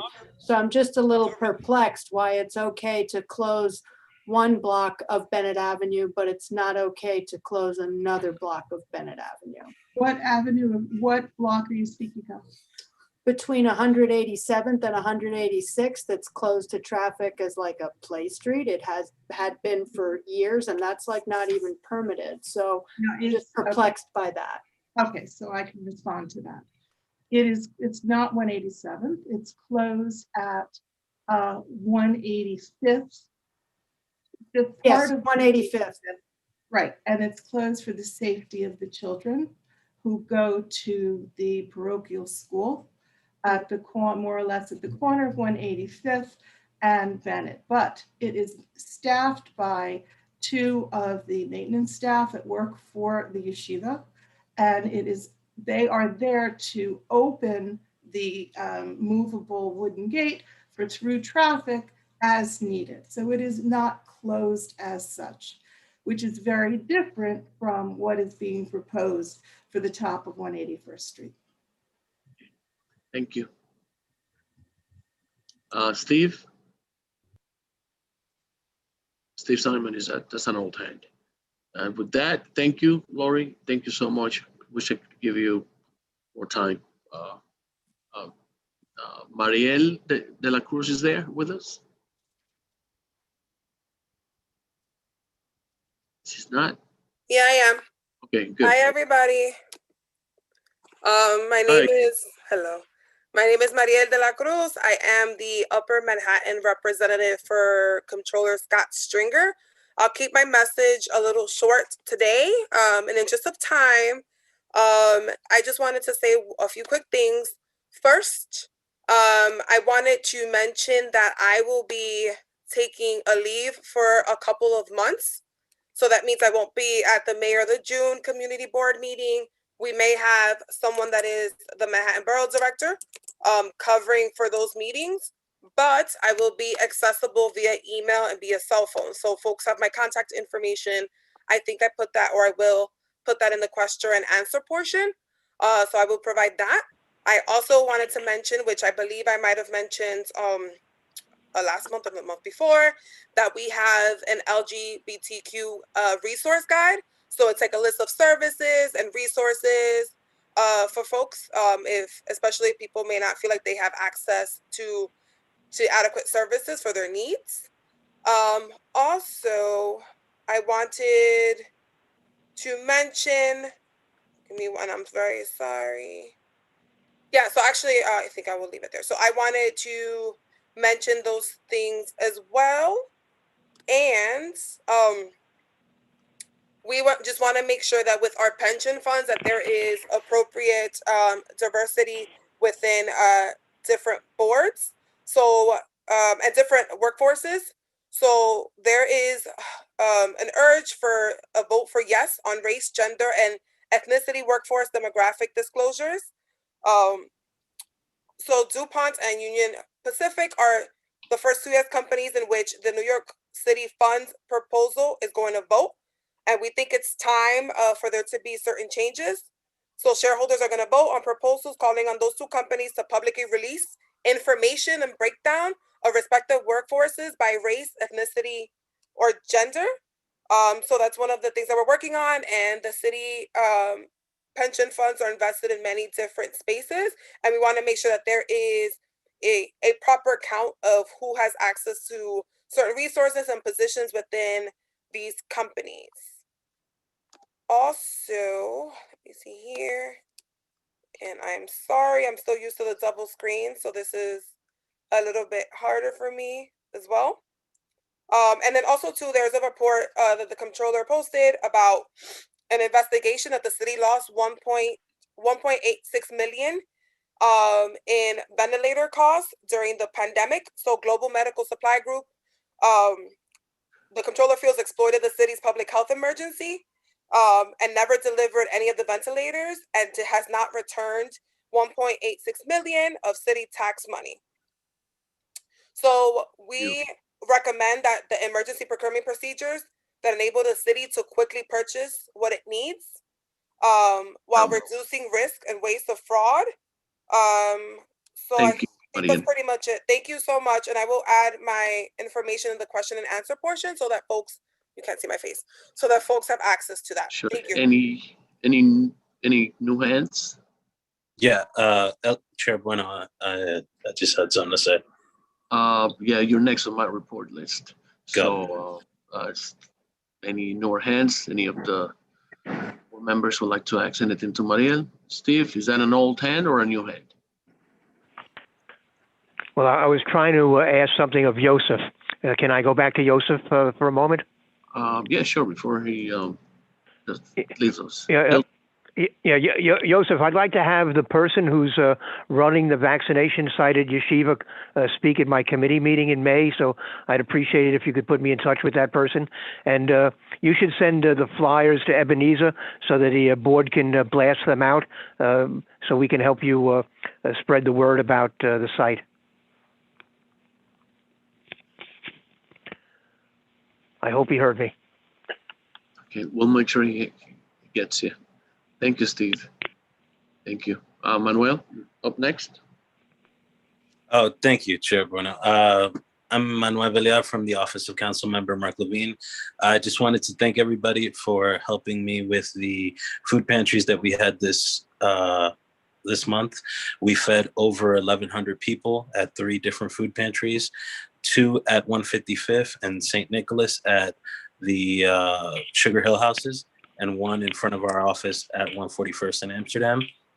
I'm looking for new places and locations to bring our mobile food pantry to. So if you have any thoughts of places that are suffering from food insecurity, please reach out to me. My contact information, I'll give it to Ebenezer for dissemination. Other than that, I think the councilman will be joining on later. Thank you very much. Thank you, Manuel. Any questions for Manuel Belliard? No? Okay, Manuel. Had an easy one today. Okay, Natalie, is Gail with us yet? I don't believe she is yet. Okay. I don't see her. Okay, so we're gonna start a public session when she gets here. Please, thank you, Okay. appreciate it. No problem. We're gonna start with the first four. Douglas Israel from CUNY. That I want to say her name right. Last name is Melina, Ashley Fernandez, and Sally Fisher. Can you please promote those four, and then I'll send you guys the other four so everyone is promoted. We don't have to waste any time promoting people while they speak. Douglas Israel, Senia Molina, Ashley Fernandez, and Sally Fisher.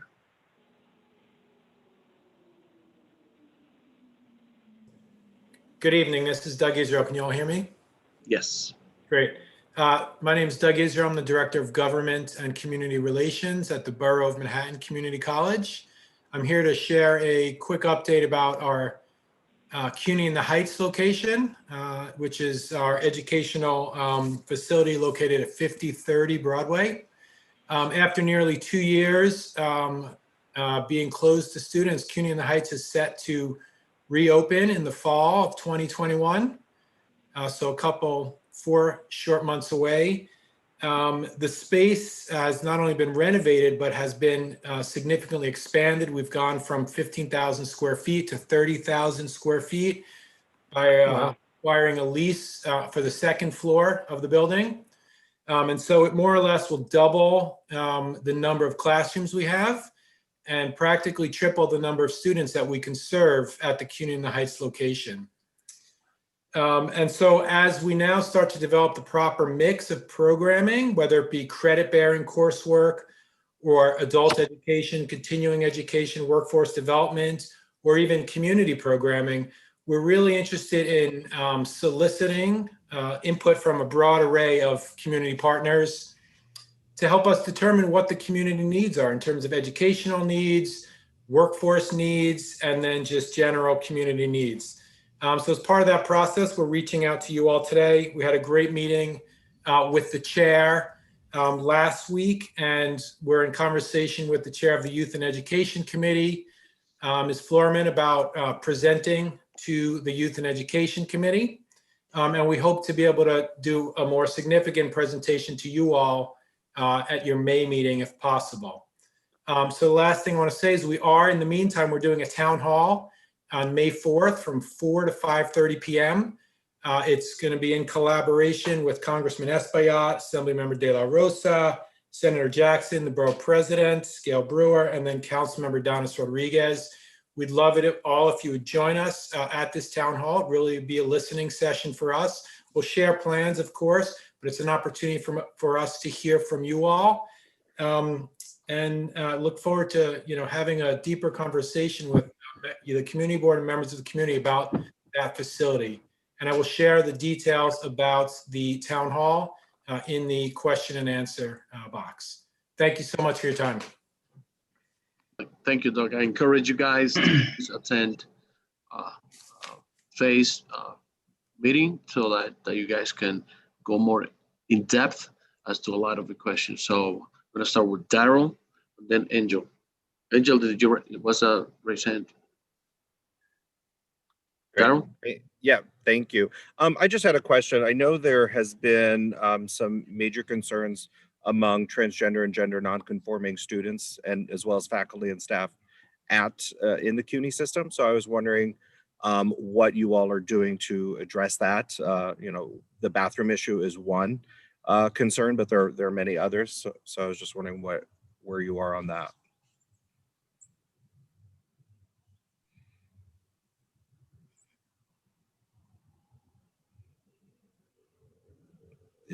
Is he still there?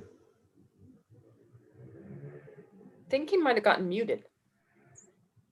He is mute. Yeah, looks like he's muted. Doug, can you unmute himself? Can you unmute yourself? Sorry, my dog is barking right now. I missed the question. Can you please repeat it? I'm sorry. Go ahead, Darryl. Sure. There's been a lot of concern throughout the CUNY system transgender and gender nonconforming students, faculty, and staff. And so I was just wondering what you all are doing to address that. If there's new facilities, you know, certainly the bathroom issue has been a ongoing issue in that community. And then there are other issues around certain policies and other things that we can get into maybe more in the town hall.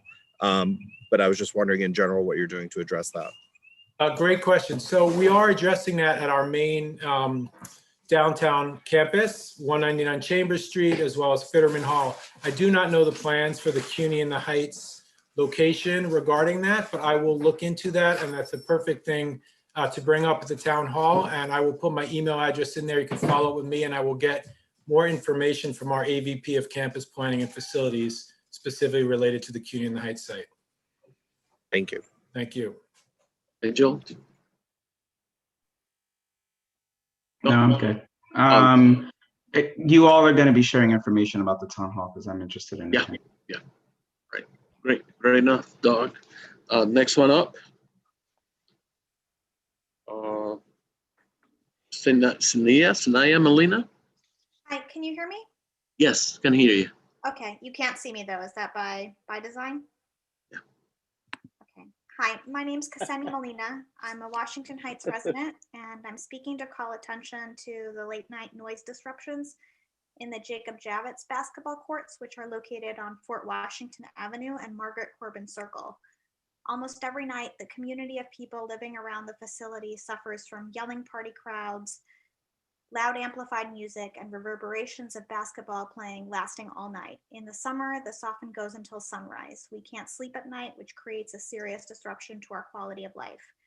The official posted closing time of the Javits public facility is 9 p.m. between March and October, and the gate is supposed to get locked by park personnel at night. However, the gate appears to be left open after the stated closing time, and the fence is so short that it's easy for night revelers to just jump it. My household regularly submits complaints to 311, which get closed almost immediately with no apparent action. I've addressed this issue with Jennifer Hoppe of Fort Tryon Park Trust, who said that the park doesn't have the budget to address this problem, and referred me to the 34th Police Precinct. I then had extensive email correspondence with Officer Brian Polston of the 34th Precinct, who has advised that NYPD cannot do anything about it either. The most effective means to control this nightly disturbance is to ensure that the gates of the facility get locked and to construct a taller fence that can't be jumped. To mitigate this problem, I and my neighbors are asking for the enforcement of officially established rules of this public facility. The problem is intolerable for residents living across the Javits playground, and this needs to be addressed.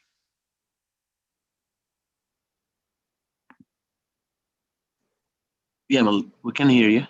Are you finished? Yes, thank you. Okay, thanks. Any questions or anyone would like to list?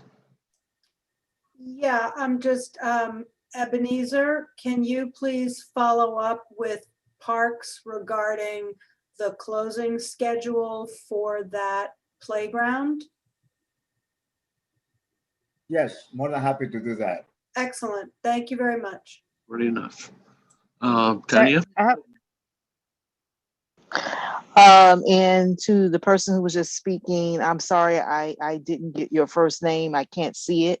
But yes, we also, there's a task force that has also been working in conjunction with Parks and everyone about this issue. And if you would like to contact me on behalf of the community residents who are like yourself really concerned about this and want to see, solutions, I can put the email in the Q&A, and if you could contact me. Yes, please. Yes, and thank you for your comments today. Thanks for your attention to this. Hang in there. Ashley?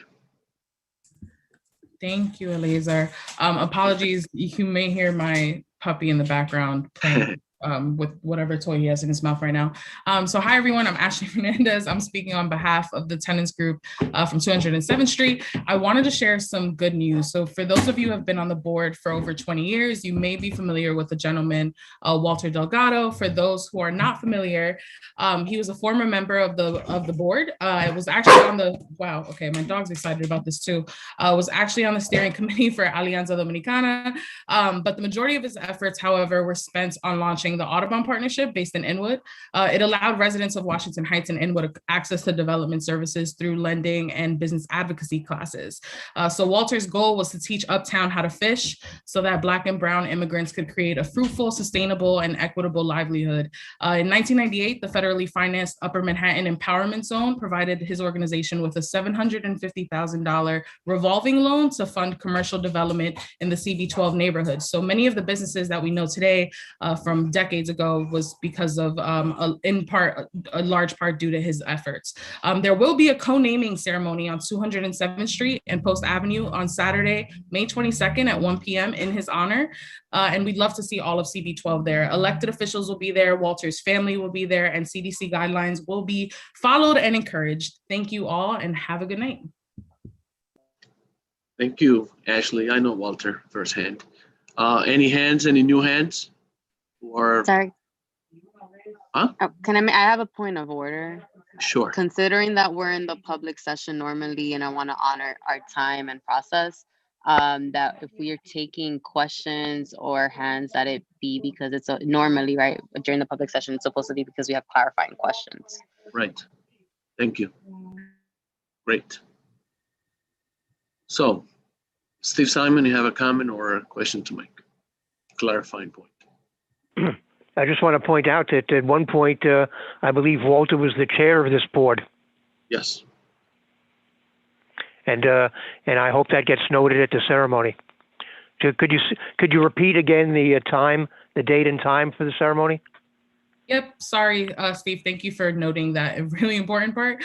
May 22nd, 1 p.m. Saturday on 207th and Post Avenue. I'll follow up in an email to the board as well. Very good. All right, I would hope the board will also send that out. Thank you. So no more questions on the public session. So this will be the last comment. Liz, go ahead, and then we'll move on to Sally.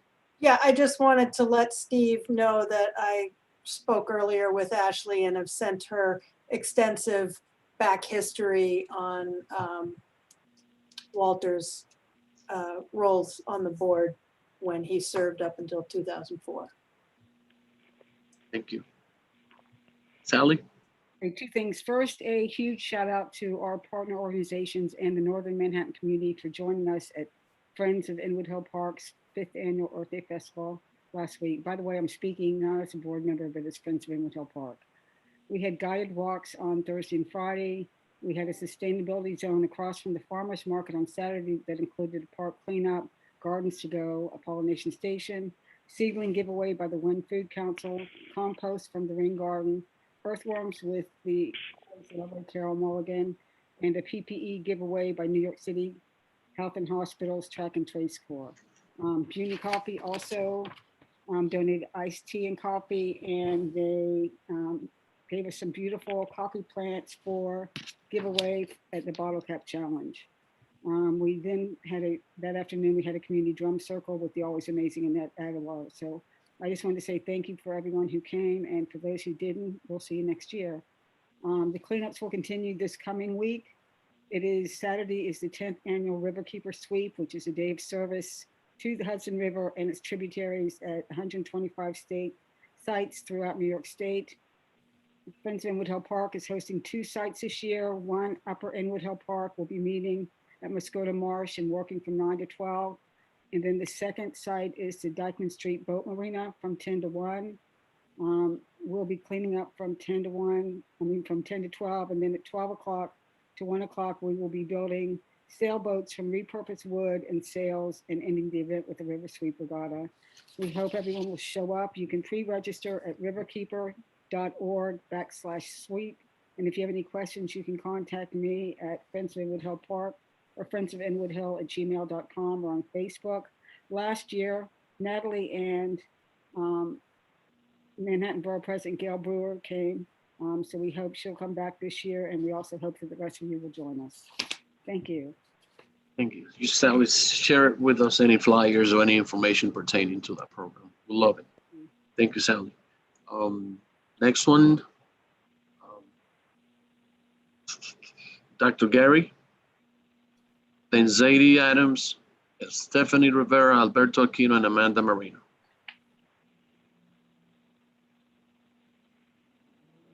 Dr. Gary.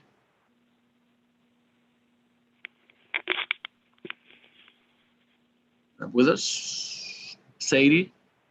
I'm here. Oh, I'm you here. there? Yeah, sure. Go ahead. Thank How you you. doing, Gary? Fantastic. Can you guys see me? Yes, not see you, but we can see the picture behind. Okay, you want to see. Be kind, for everyone you meet is fighting a hard battle. Plato. May is Mental Health Awareness Month, and we are advocating to promote emotional well-being. For the past 24 years, Growth and Development Services has been providing resources to help youth and families thrive. As the founder, I am proud to say that in 2018, GDS was recognized by the Child Mind Institute as a finalist for the Changemaker Award. We were among 6 finalists from 300 different organizations.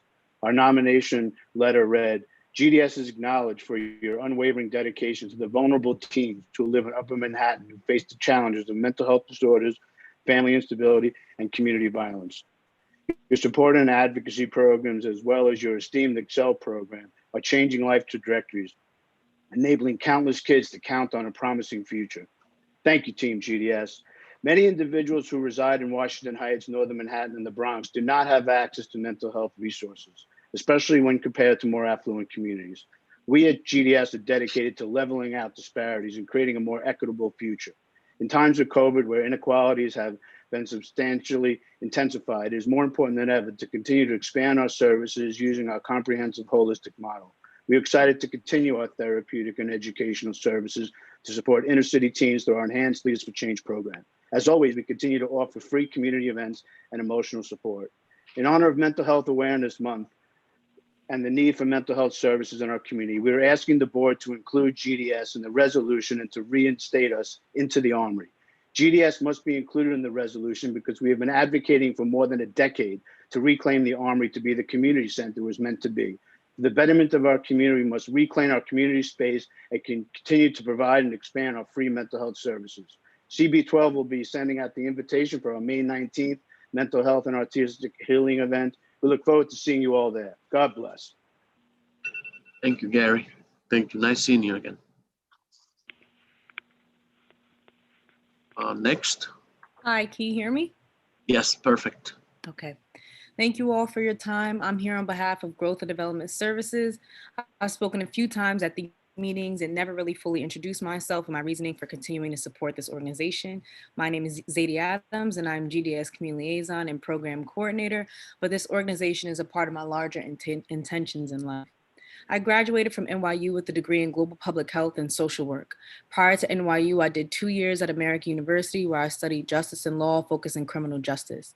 Much of my educational and professional career has been analyzing the criminal justice system and the social welfare system and seeing how they're interconnected and that they largely affect the same group of people. Understanding these structures is why I'm so passionate about preventative services. Part of my purpose in life is to prevent individuals and families from becoming intertwined with these systems, and this is where GDS comes in. GDS's holistic approach of mentoring, youth advocacy, wellness, college readiness, career readiness, and intergenerational programs is the exact betterment resources that so many are lacking. These are the essential services that help level out disparities in our society. GDS helps to prevent marginalized individuals from ending up in worse predicaments, and in fact provides resources to help them overcome obstacles in their lives. GDS's advocacy for opening up the building has resulted in their unjustifiable eviction. Many of the programs and services that have been expanded in the Fort Washington Armory, I believe, are due to GDS's exposures of the building's original ownership and mandate in its license. If not for GDS's advocacy, Phil Zablocki, and members of the board like Aisha, I believe this city-owned building would still be just as privatized, if not more. There's still a lot more work to do as people in the community still do not have access that they deserve. This is exactly why GDS should not be removed from the resolution, as DHS oversight and the management of the New York City Fort Washington Armory would not even be in question if not for GDS advocacy's team fighting for equal access to mental health and overall betterment resources to those in need. Thank you. Thank you, Zadie. Thank you so much. The next one is Stephanie Rivera. Hi everyone. Can you guys hear me? Yeah, we can hear you. Go ahead. Oh, I would like to say thank you for having me here today. My name is Stephanie Rivera. I am a youth advocate intern at Growth and Development Service. Many people do not take mental health seriously, but in fact, when we take care of ourselves, we're able to succeed. We need time for our mind and body so we don't feel frustrated. We must maintain our mental health, pay attention to our emotional pain, and concentrate on healing. We must not allow the stress to take over. We can't do it all on our own. We need others to help us so we can get where we want to be and we can improve our life. It has been extremely difficult to communicate with people during this pandemic. Even though I have my family by my side, I still get lonely because sometimes I want to talk to other people. When you talk to other people about yourself, you feel better and you're less likely to worry about any other stress. I had a lot of stress and I felt overwhelmed in my life, but I believe that if you are able to have people and communicate with people, it's gonna help you. But with GDS work and its help, I was able to improve in my mental health, and it has helped me a lot through my time when I first started my program as an internship. But in resolving my issue, it has actually helped me to connect with people, especially in the mental health events that we be having. It has helped me to share my stories to other people, how difficult it has been for me. We form a bond together, one another in these types of meetings. And I have a mentor and I called her every week and she actually helped me out to help my problems and the things that I need. And she's willing to support for me. The resolution should not be removed for GDS so that young people like me can gain the same experience. And this will help them become advocates and also demonstrate Thank you. Their health experience. Thank you. Thank you, Stephanie. Very brave of yours, your age, to come out and advocate in front of so many people that you don't know of. That's commendable. Thank you for having me here. Thank you, Stephanie. Next, Alberto, and then Amanda Marino. There's some questions. We just had a point of order to not take any questions. My internet went out briefly, so I apologize. Very good to clarify. Sorry, but I was Daryl. just wondering what resolution they're talking about. Okay, Ariel is gonna expand on that in his report. And I had a clarifying question. We're just gonna have to move along. Sally, I was just Guess I'll ask it during. point it out. Thank you. Alberto and then Amanda Marino. Hi, I'm here. So I just want to say thank you to everybody for allowing us to speak in the public session. My name is Alberto Aquino. I work as the Director of Youth Programming at the Armory Foundation. So I'm just here to share a few things that we're doing at the Armory that I'm really proud of, specifically with youth. So firstly, the Armory is running a no-cost virtual youth athletic program that meets every Monday and Wednesday from 3:30 to 4:45. Each workout is led by a professional athlete. We've had Olympians, world champions, All-American athletes, international stars lead sessions, and they're specifically designed for young people in grades 2 through 8. So if you know a child or you have a child who's interested in participating, we'd love for them to sign up. You can sign them up at www.armory.nyc. The second thing I want to share with you, in case you don't know, the Armory is home also to a program called Learning Labs. Learning Labs welcomes the New York City DOE public school students in elementary and middle school who cannot go to school because of a COVID-related reason. And they are like hybrid students or remote students. They can complete their schoolwork at the Armory from 8:30 to 3:30. So this childcare service has been super invaluable for it's been super invaluable for a lot of families. And we are still accepting students today. To sign up for our Learning Labs program, we still have space. You can just simply Google New York City Learning Labs. The third and last thing I want to share is that the Armory has an academic after-school program. It's actually in person, and we have middle schoolers in this and fifth graders. Our students have participated in 2 competitions in this after-school program. The first one is called the Stock Market Game, and the second is called Games for Change. The Games for Change competition is a competition where students create their own video games, or they teach something of value, and they use coding for that. The second competition is called the stock market game. The kids invest over $100,000 of virtual money to and have it grow as much as possible in 6 months. So we're teaching kids financial literacy, we're teaching kids coding, and this program will end in mid-May. And we're starting back up in the summer, and then in the fall, we take a whole bunch of new kids too. So those are some of the fun things that we're doing at the Armory. Thank you so much again for this opportunity, and I'm here and eager to answer any questions. Thank you, Alberto. Alberto, can you put that in the Q&A, please? Amanda? Sure. Hi, can you hear me? Yes. Thank you for having me. My name is Amanda Marino. I'm a community organizer. I've worked in various coalitions and grassroots organizations. We continue to face the most difficult, uncertain, and challenging times during the pandemic, which is beyond you and I sitting here today. In light of mental health, we're all experiencing this collective trauma while actively trying to protect one another. So it's no secret that most of the vulnerable folks continue to suffer the hardest. Why is that? We're constantly not thought of or accounted for. We've seen this happen with the Jerome Avenue rezoning in Fernando Cabrera and Vanessa Gibson's district. I've seen this happen when orgs have space to lend to other community members, but not true ownership. So we run into these big bullies, the city and the state. We've seen this happen in the Kingsbridge Armory going on 12 years, where folks just can't reach a decision. And then what? We're shut out, discouraged, and separated by this issue. We need space for various reasons: to share common interests, a safe haven for the isms of the world, and for the new opportunity to learn a different skill and build foundations for the community. So I straight call this a smoke and mirrors. The real issue is that our district leaders and public officials are tied to various corporate contracts and not to the people. We need space to be free from mainstream stereotypes, to heal from marginalization that continue to permeate every other space we occupy. And I believe that GDS continues to make a positive impact. So I'm asking the board to include GDS in the resolution and to reinstate them into the Armory. For example, how incredibly distasteful is it to have enough space for track students to do yoga, run and participate in college readiness, yet other youth and community members aren't allowed equal access.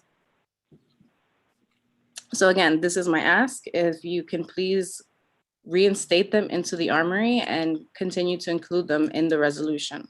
Thank you. Thank you, Stephanie. Thank you, all of you who had courage, if you will, to participate in our public session. I think that a lot of the information, some of it is old, but a lot of it is new, and just extremely happy to have you guys come on and give us your participation. Thank you. Gonna move along, present on time. With our sorry, community Ellie. resolutions. Yes. Ellie, I'm sorry. Can I ask and I apologize again, my internet was down when you said no clarifying questions, but I do have a question, and I think only the people at GDS can answer it, not the board members. So can they answer the question when the time comes? I'm gonna make an exception here, shoot, because I think that we wanted to move the public session along so that you can reach out to the next one. Clarify some of the questions that were asked as well. So if we could just also move along. Daryl, do you have any questions to make? Yeah, my main question is just because I haven't been following it so much with their space, but have they been looking for other space? Like I know the corner project, they looked for other space, they finally found another home. Has GDS looked similarly? Oh, Dr. Gary, do you want? That's Zadie. Zadie is the question, person that can answer that. I'm not sure who's best to answer. Zadie, yeah, Zadie Adams. So as of right now, we are having our programs virtually due to COVID. We were based out of the Harold Levy School prior to COVID. So as of right now, we are operating virtually. Will they be staying around for the discussion of the Armory so we could ask questions then? Because I also had a clarifying question. All right. Is this also just suggestive as GDS should just look for another space, or are we having the conversation that I think, yeah, no, I mean, I was literally just asking the question if they we may not have the okay, conversation we can now. have a conversation during the Not general now. meeting. So All right, so you guys want to talk off point, share each other's emails, and then so that it can have a better productive meeting. Or when there's a resolution on the floor, that's another story. It's not today. Okay. Thank you. All right. So thanks. Committee resolutions is Debbie. You're gonna have 2 resolutions on the floor. The resolution of the co-naming of 169th Street, Coogan's Way, and rename or pilot of the Henry Hudson Parkway Greenway. So Debbie, floor is yours. Thank you, Eli. So as Eli says, we have two resolutions coming out of TNT this month, both passed the committee unanimously. The first relates to a co-naming resolution for Coogan's Way on 169th and Broadway. This co-naming was strongly supported, well over 1,000 signatures presented as part of the petitions that always come with a co-naming. I know many people on this Zoom are familiar with Coogan's, and I think you'll see in the resolution, it touches upon all the different aspects of what this, this business meant to the community and the space it provided in so many different ways. And it touches upon Coogan's supportive organizations and events, as well as his role as a good employer, you know, to the very end and even during the closing process. So I think that one is sort of self-explanatory. Again, we saw a lot of community support with this one, as we have with many of our recent co-namings. So that's one. Second, we have the request for a pilot of a Henry Hudson Parkway Greenway enhancement. So this one, I have to apologize. What you have in your packet was unfortunately a bit in draft form. You'll find oodles of typos, and I'm sorry it wasn't more tightly written. I did run out of time. I've already produced another draft, and that's what I'll work from here, which tries to eliminate some of those problems. As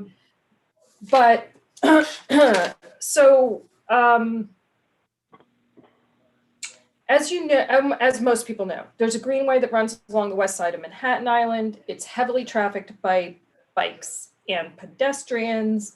The section roughly north of, you know, what I call the flyover at 181st Street will be closed later this year for critical repair work on the retaining wall. And because CB12 doesn't, we don't have protected sort of bike lanes. We don't have bikeways that are protected, meaning separated from vehicles in CB12. And so the Greenway really is like the only place for the less intrepid biker to use, but basically commuters, everybody. So closing this, you know, New York City and Parks and DOT have been working to find an alternative because it's hard to eliminate that without some sort of replacement. So one CB12 resident, Dave Tom, came up with this interesting concept to pilot, to maybe deal with the fact, and I'm just not going to hit the time. I'm sorry, with 2 resolutions and other stuff going on, I'm sorry, which would be to utilize the left lane of the northbound Henry Hudson Parkway, roughly north of 180th Street, much in the way that, for example, there's a bike lane on the Harlem River driveway on the east. And so basically that would be your alternative during this construction time. And it has sort of the advantage of it's Jersey barriers. It's not the most expensive or hardest thing to implement. And it seemed like a good time to pilot this idea. There's also this idea that there's not a good way to get to the Henry Hudson Bridge and to get to the Bronx by a bike. So then you could think longer term about this really improving an ability to connect to the Bronx. So what you'll see are two resolves, one that sort of go to the effort that's made right now to find an alternative for a closed greenway at the end of this year, and the second about sort of asking New York State DOT and New York City DOT New York State being the sort of owner of the highway, to look at this sort of longer term concept. And it seems like sort of, again, not that costly, et cetera, and maybe a good solution. Yeah, So, I have to cut you short. You gave well, me 2 more minutes. Okay, but I have resolutions. I'm kind of not. Yeah. Okay, because I don't feel all the way comfortable continuing when everyone was allotted the 2 minutes and then pushed a question that was posed. Amanda, well, actually, you're not allowed to speak once your public session is over. This is only for board members. We're presenting a resolution, and the public speaking session is only 2 minutes allowed. So I appreciate your comments, but it's out of order. So Okay. Steve, you have a question to make, and then I actually have 2 more things. So if I ask for forbearance, which I really do believe other committee chairs are often getting to go far longer than I do want to address, because I think, I do want to address 2 other big events that happened in CB12. The busway, 181st Street busway launched yesterday. We are one of the slowest quarters in Manhattan. So 66,000 people a day are sitting, going nowhere when they're trying to get to work, school, shopping, the doctor, their house, etc. Yesterday, from what I could tell, the cops needed a little assist, just first day problems. Hopefully in a week or 2, it'll settle. But let's just come back to, as Danielle pointed out, and I think this is important, City Bike, this has been a big deal. The rest of Manhattan is getting its installation of City Bike stations. These are both in the roadbed and on the sidewalk. We have more sidewalk than roadbed, but there are still some roadbed. Obviously, there's happy people, there's unhappy people. But coming back to Danielle's point about what happens now, this isn't the kind of thing that was a resolution, this is city policy, but she brings up a very important point. It's like, okay, but then what happens with city policy that when it doesn't work, and what should we do? And the answer is, please send it to me and to Ebenezer, particularly for 2 kinds of things: any operational problems or places where we have a roadbed. It's important to this district that we don't go to a roadbed unless there's no other choice. So if there's a good sidewalk, we think, get it over and let's send it to DOT and see what's what. And Ebenezer as well, and he's handled a case like this where there was a problem, we got it switched and all of that. So hey, Debbie, keep it thank you. I appreciate that. Now I have new hands, Isidro and Daniel. 2 more questions. Thank you, David, for your report. And as far as the busway on 181st, we are monitoring this situation, and we're going to be very vigilant as to how it's going to impact our small businesses. I know that both Eli and I, we have been out there at least 3 or 4 times a day, just to make sure that what DOT promised, which is for cars to make turns, that they're allowed to make turns. It will take some education on the DOT part and of course on the enforcement aspect of it. It has started to hurt some businesses, but we will see as it continues in the tryout. And again, we hope that this is going to be only an issue of weeks, but we're going to be very vigilant and we're going to be enforcing what we feel is to keep our commercial corridor vibrant, and that will benefit our mom and pop shops. Yeah. Isidro, absolutely. And I noticed that most worryingly at Broadway, and I called from the street yesterday because this issue of cars are allowed on to go for a block before they turn off. And a lot of work was done around opening up curb space for people to stop for either 2 hours on a meter, absolutely, or even for these 15-minute spots. So the idea that they, and that's for first day problems. And I think probably first week or 2 problems, but it is imperative that the rules are right and that vehicles are allowed to traverse that area for a block before they turn off. And then obviously all commercial and, taxi and all that. And yes, it's a pilot. So it's really important that problems are identified and boiled up, and that's what we're here for. So anything facts on the ground that are not going well, we need to surface those and get those over to DOT. Yeah, but yeah, it's a good. I'm just gonna keep 30 seconds before I move on to Danielle. That there's a wide gap between what city agencies present in front of us versus the rollout and the implementations of it. And I've been in the thick of things twice now with the bike lanes, when we voted for one and they did two, and now with the stops for the cab drivers and the deliveries. So the city agencies, we have to be very vigilant as to, we can't expect a resolution away out of things. You know, we have to maintain our eye on the price here. Otherwise, they'll be city agencies. Danielle. Before I make my comment / ask my question, I just wanted to say I'm not sure what the time allocation is for the chairs, but it seems to me that there should be enough time allocated such that they can present on all of the resolutions that are on the floor and provide an update, because Debbie didn't get to even discuss the second resolution. So, I mean, you know, there are the minutes and I look through that and I'm going to read the resolution, but I personally find it to be very helpful to hear the chairs be able to at least briefly mention the resolutions. So, Debbie, thank you for commenting on my comment. And yes, I was very shocked to see the installation of what seemed like 100 city bike stations in Inwood. And, you know, right outside the Dykeman houses. And, you know, it's just interesting to me that there isn't sort of like a plan available to people at certain stations that's discounted. But anyway, yeah, so I guess my question was really just what's the best way, and it sounds like you answered it, what's the best way for the community members, for community board members to provide feedback? Some people have asked me, I've directed them to 311 because I didn't know. So I have my personal feelings on certain of the stations, but yeah, I think it'd be helpful for the community to know the best way so that we can identify stations that might not be working or a good fit.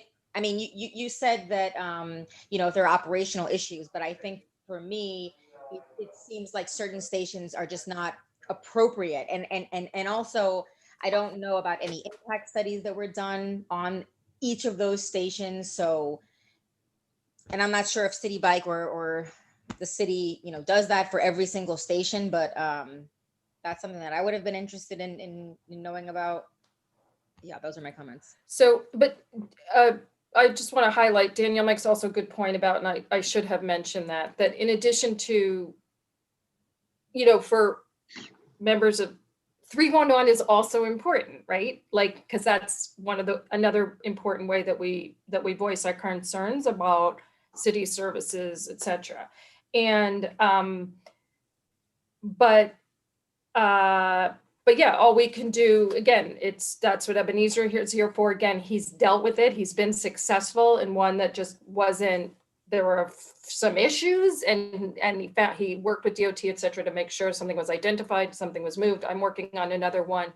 So just, you know, give me location, but to try to keep Ebenezer and I both on copy for now, like the issue, the location, all of that, and we'll work it through. And yeah, 311 is great as well. And then I can also share at any time, obviously, some of the presentations, you know, strategies, that kind of thing. So thank you for bringing that up as well.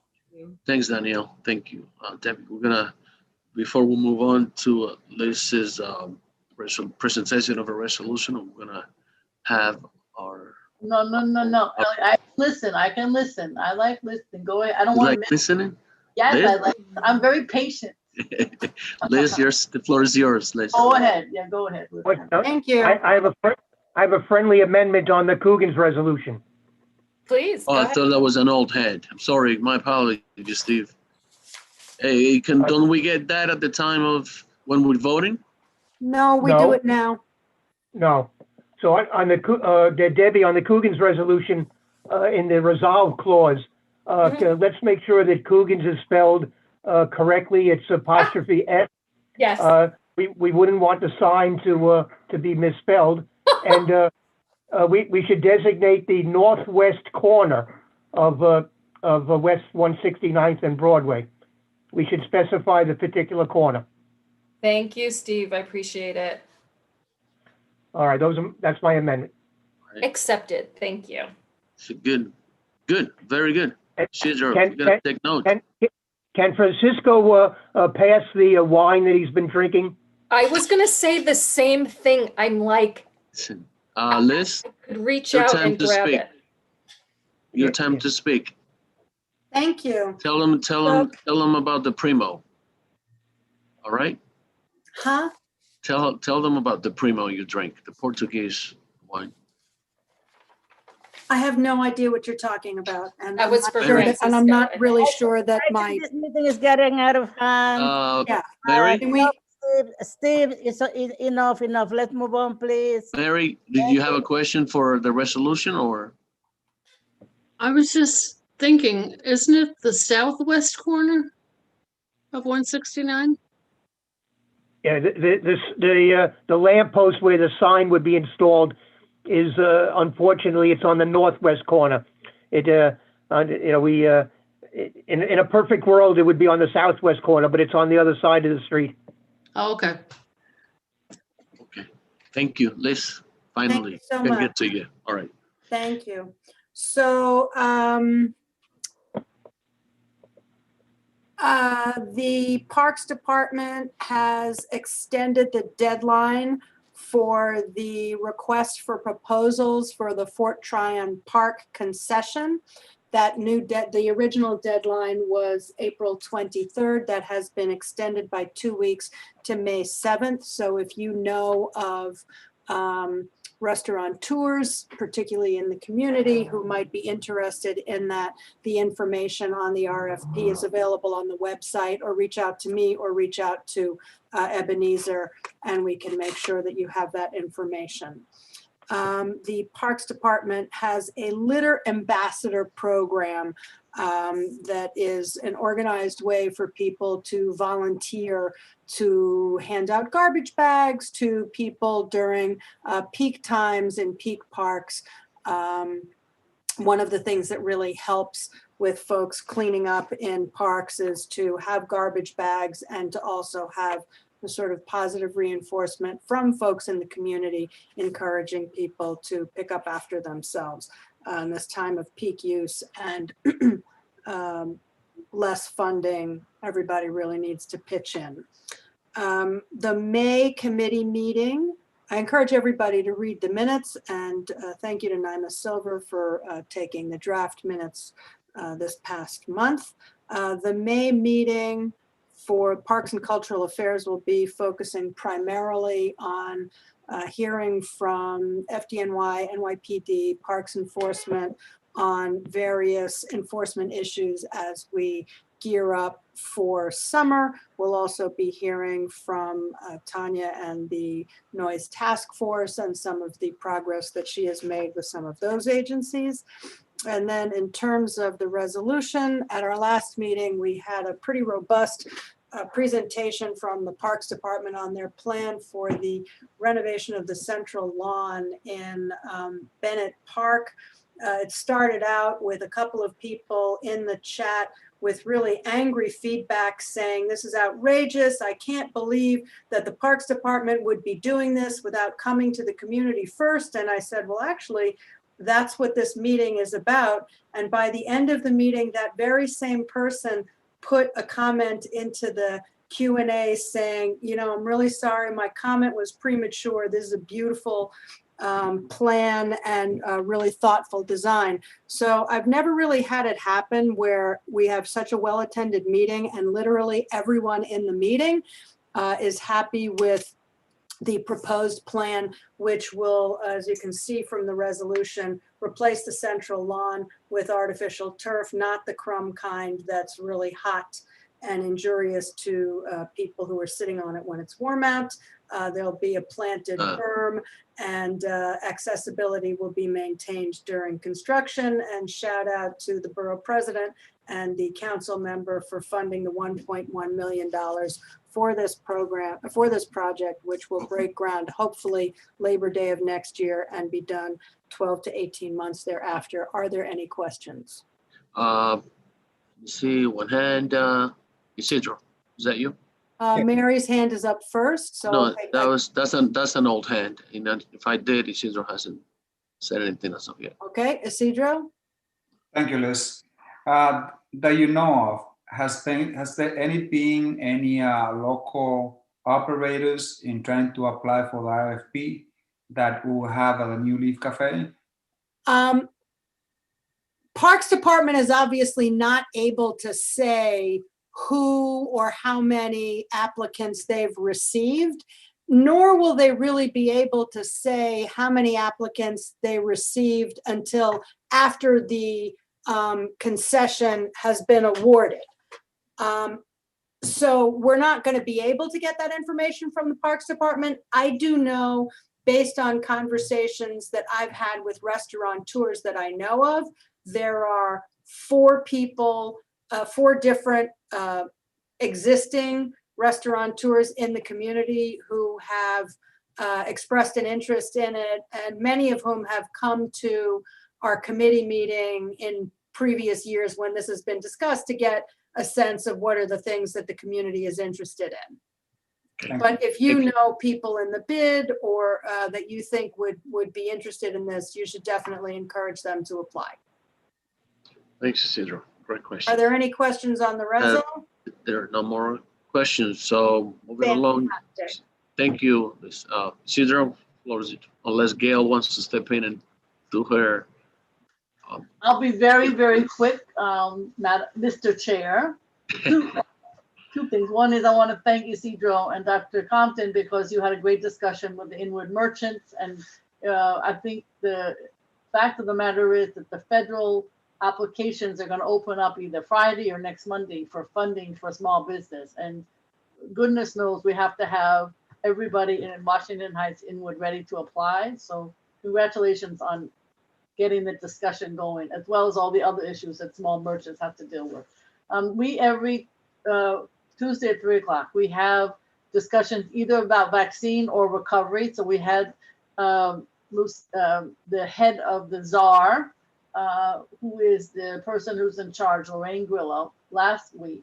And she talked about vaccines and school opening and getting people back to work. And this week, we had a discussion about the senior centers, because I had a press conference stating, for goodness sakes, if the gyms are open, the coffee shops are open, the museums are open, seniors need to be able to go back to their senior center. So that created a lot of discussion. I personally discussed it with the mayor. I know that seniors in Washington Heights Inwood want to go back to their senior center.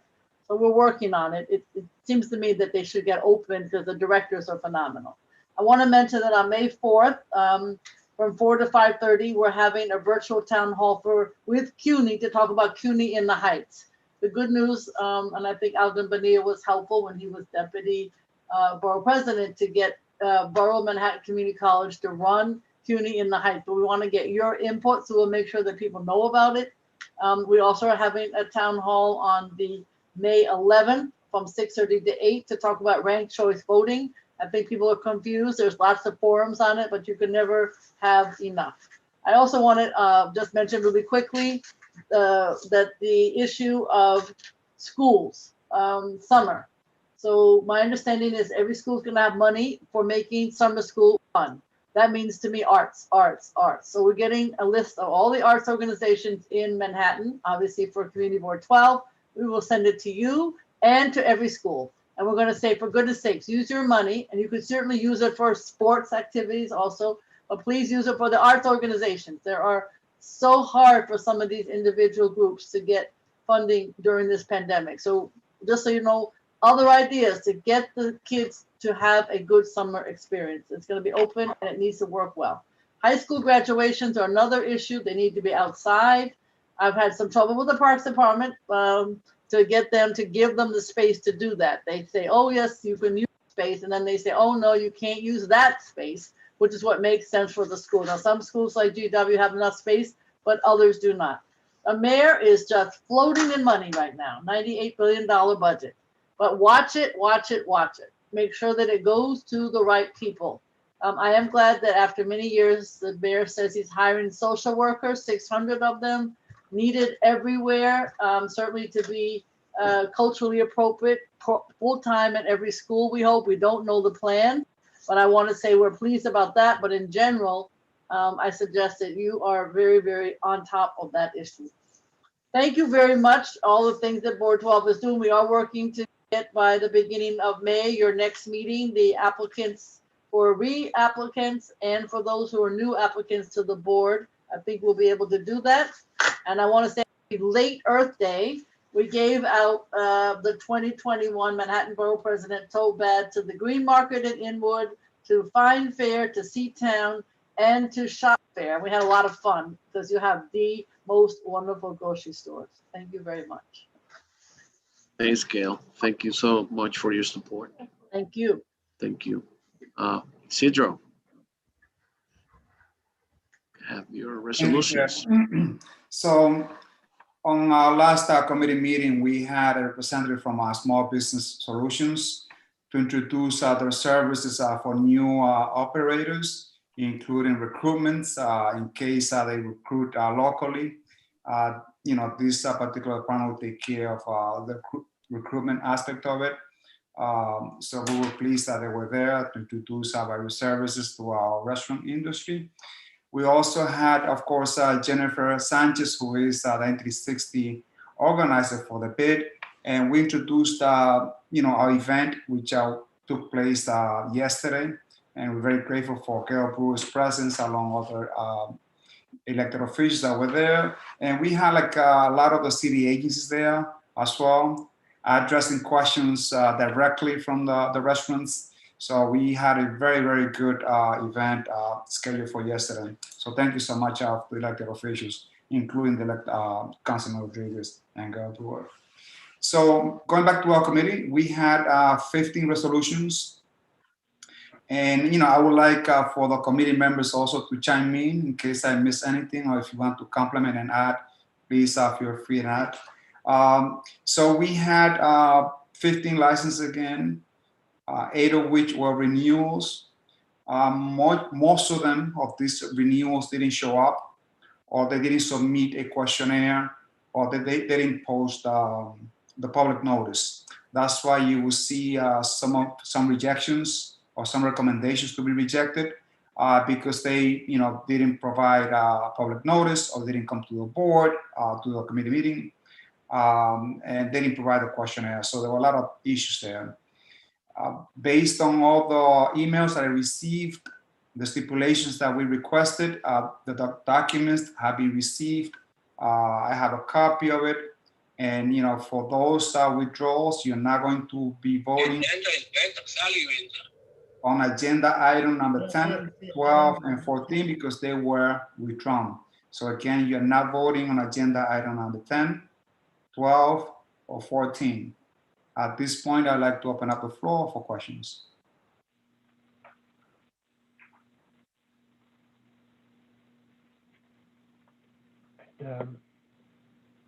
Have 2 hands up. Any new hand? Someone who has not asked any questions or made any comments, please. Mariela.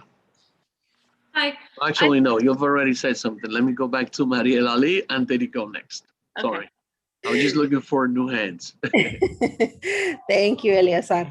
No, just to kind of, just add on to what Isidro just mentioned. I think, the committee has definitely done its due diligence in making sure that businesses are posting public notices. We really want to make sure that the community has an opportunity to come and share input, whether it be positive. In some cases, we had a resident talk about how good the pizza was at a particular establishment, or whether it be just some concerns that they may have. So just wanted to add that point. Thank you. Thanks.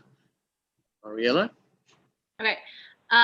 I have a question on number 7. So I was looking at the licensing minutes and it looked like, I guess I was just wondering the reason for the no. It was a late public notice. Is that it? Yes, Mariela. So it was a late public notice. there was a disagreement between the owner, who had been there for 15 years, and she was saying that she didn't receive the notice. And we put up on the screen for Chanel to explain what went on. And Chanel did explain that, she spoke to the owner, and the owner was informed that she was going to receive an email. And it seems like the owner didn't check her email, knowing that that was going to come on the, for her to post a public notice. So there was a concern there that, that she said that she didn't receive, when in fact she had received the email, and therefore didn't set up the public notice. Okay, thanks. Okay. Did it satisfy your question, Mariela? Yes. Okay, good. I want to make sure. Jim Berlin, Steve Simon. Thank you. This is on number 8. It says that there was an alteration of its license, and I believe I read the minutes, but it never said what particular alteration was. So what is this alteration, please? Thank you, James. And if I didn't include it in the minute, because I wrote the minutes, it's the addition of a pizza space to be added to the establishment, and the hours of operations for the new space is different from the ones that is already in place. I put the hours on the minutes, the new hours. I think it's I believe up to 11 o'clock at night, so it's not prohibitive late. So they just they will be serving pizza now. They will be adding pizza to their menu as well. Right. That's right. Okay. Thank you very much. Sure. Thanks. Steve? Yeah, two things. The pizza store is already there. So are they like knocking down a wall to combine the two spaces? They are tearing down some walls to join both spaces into one. Okay.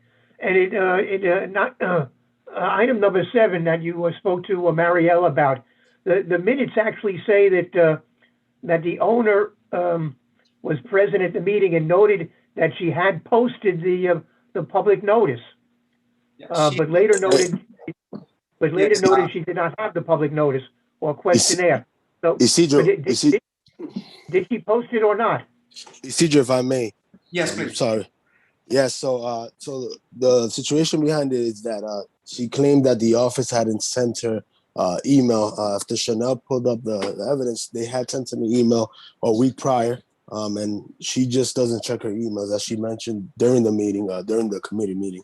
So that's the reason she wasn't able to display the notice. And as Mariela, Leah said, and Isidro, we want to take into consideration that the community knows when certain businesses applying for a certain license. So if they haven't posted a notice, we were not considering them, even if they attended the meeting, just because we wanted to make sure that community was involved and they had a say in if they objected or not to their proposal. So that's the reason she ended up withdrawn. So she initially said that she had posted it, but it turned out that she really didn't. Correct. Okay. Yes. All right. Thank you. Okay. Thank you, Leo, for the clarification. Liz, then we'll wrap it up. Ozzy, so we can start counting heads. Thank you. I'd like to speak in opposition to 2 of these resolutions. I understand that the licensing committee does have the policy that if somebody doesn't show up to a meeting, they vote to recommend against the application. But I just want to speak on behalf of numbers 1 and 2, LaKayla and 181 Cabrini, which are located on across the street from each other on 181st Street and Cabrini Boulevard. I no longer live right near there, but for all of the years up until 2 years ago that those bars, restaurants have been operating, I lived mere feet away from them, and I know them both to be good restaurants, good value, quality food, decent service, good neighbors, no noise. I'm not really sure what the issue is with why they didn't show up. And I mean no disrespect. I don't want to second guess your process. I think you and the committee are doing a great job.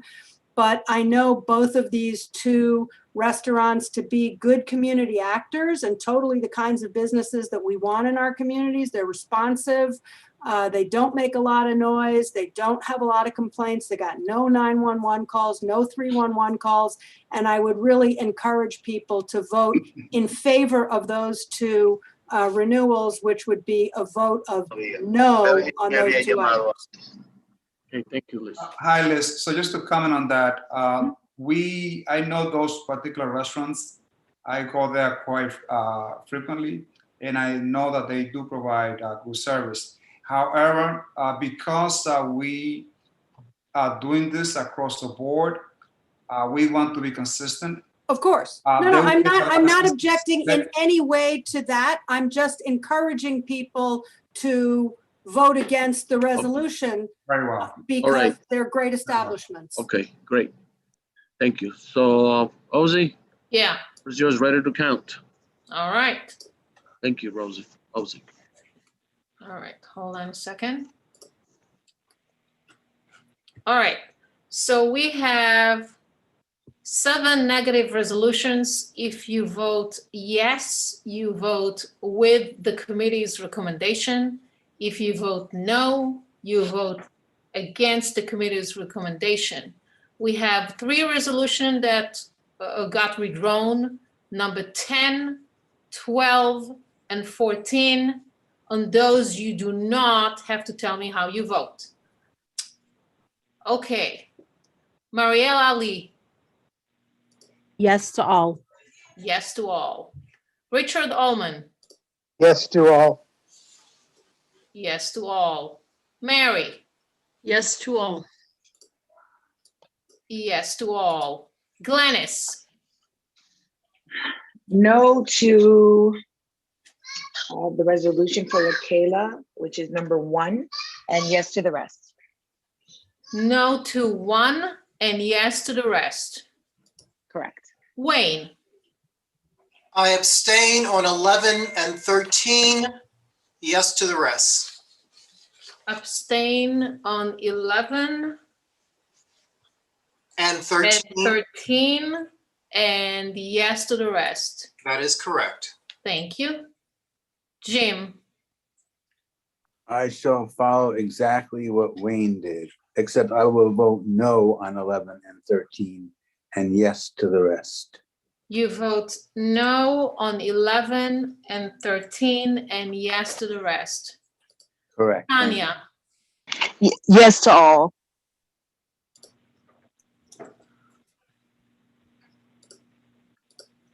Yes to all.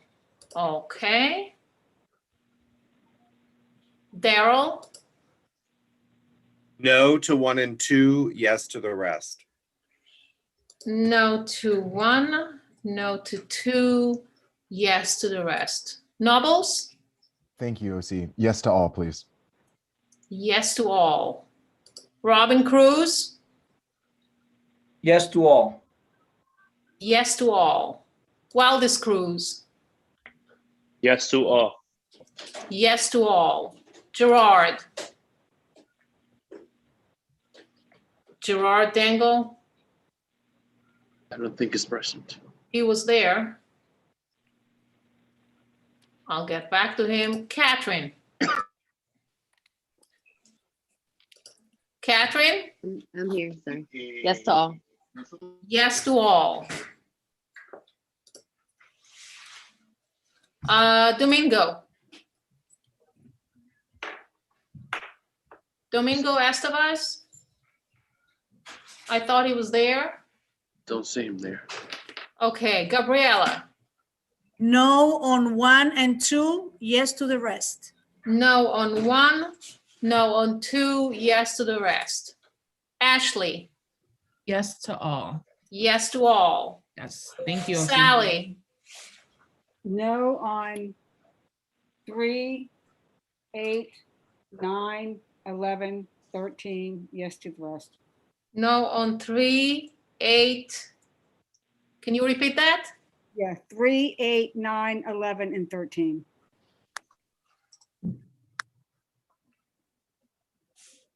So no on 3, 8, 9, 11, and 13. Perfect. Faye Yes Florimon? to all. Hello. I'm sorry. Yes to all. Thank you. Barbara is excused. Mariella Graham? Yes to all. Yes to all. Miriam James? Not here. Danielle?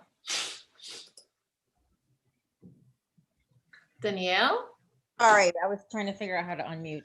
No to 1, 2, and 4.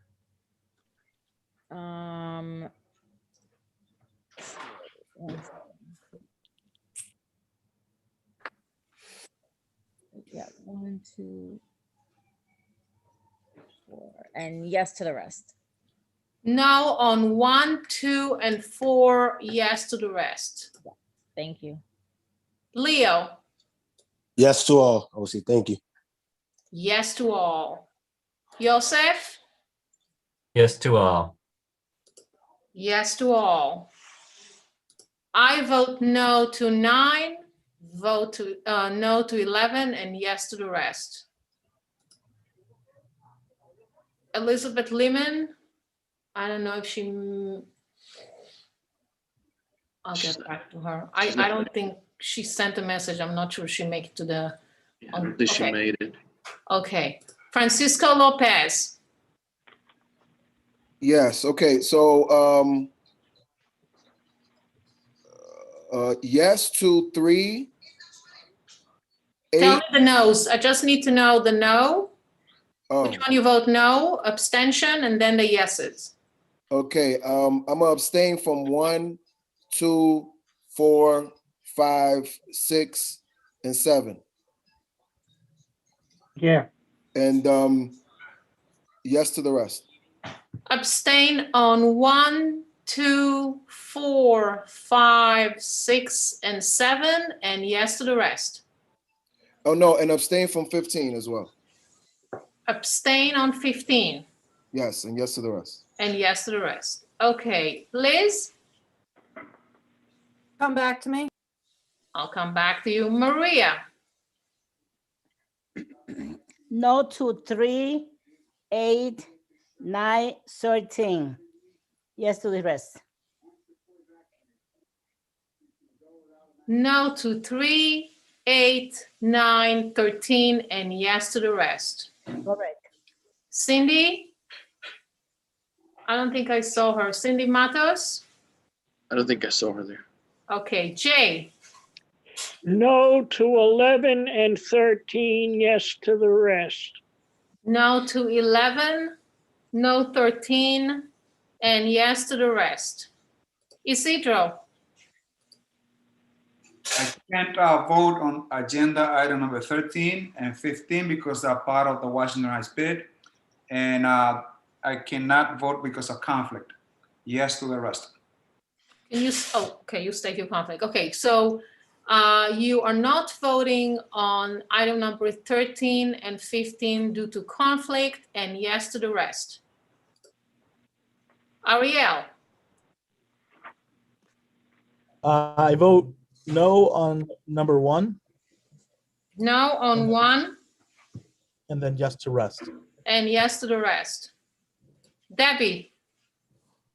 Yes to all. Thanks, Osi. Yes to all. Jonathan? Jonathan?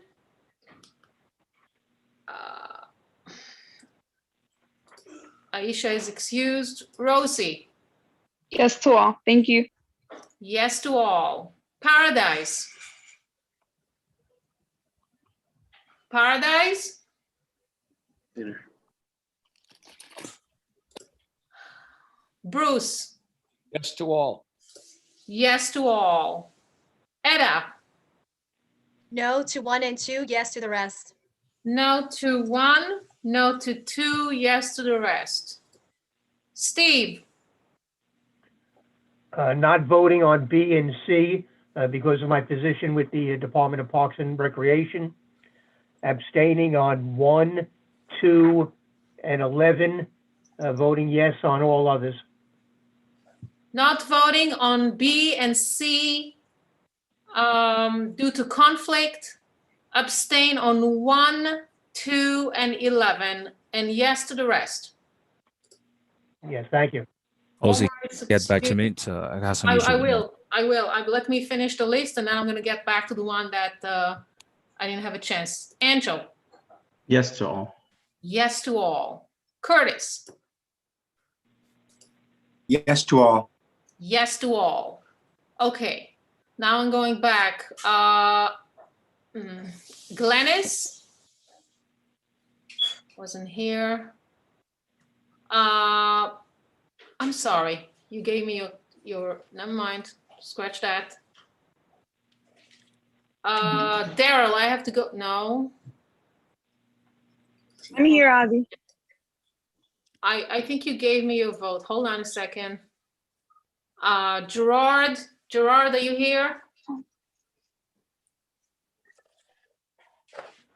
Domingo?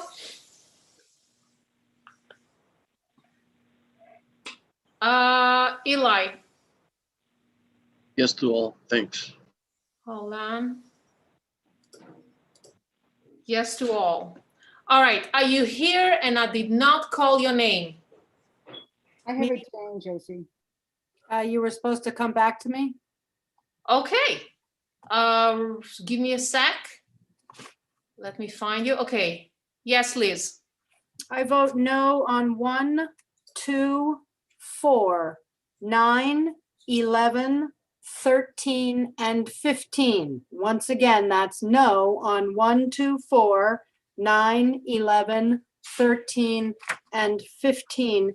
Yes to the rest. Okay, hold on a second.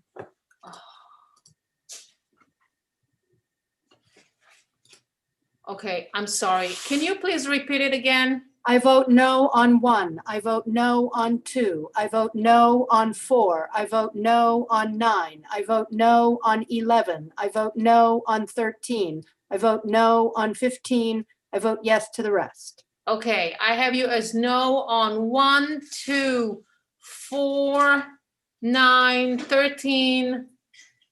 I'm sorry, 11, 13, and 15, and yes to the rest. Correct. Thank you. Okay. Anyone else? Are you here and I did not call your name? I think you missed Jonathan. Jonathan didn't reply, and also I think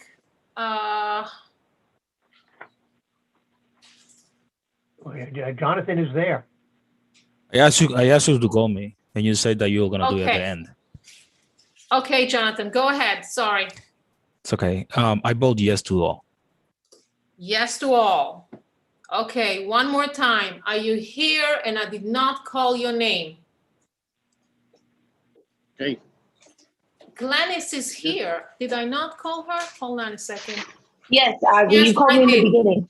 Yes, I have you. I'm sorry. Anyone else? Are you here and I did not call your name? We all good. Okay. Okay, so we are making decent time. So we're gonna move along to our committee reports, starting with Ms. Mary Anderson. Good evening, everybody. Please read the minutes for our last meeting. And our next meeting, we're going to have a presentation by Tanya Bonner about the Washington Heights Inwood Task Force on Noise. We're also going to be beginning discussion of our capital expense budget. We've been trying to start in May so that we're not rushed at the last minute coming up with thoughts and ideas. And, we've already got a couple of ideas about that. So hope to see everybody at the next meeting on June 3rd. Thank you. Nice and sweet. Thank you, Mary. I think you meant May 3rd. May 3rd. Thursday, May 3rd. May 6th. May 6th. Thursday, May 6th. All right, great. Mr. Michigan Curtis Young. Thank you very much. You're absolutely right. I I'll have to do the agenda again. I got the dates wrong. Okay. All righty, thank Oh, you. no, very- I'm looking at, no, I have it right. Okay, May 6th, sorry.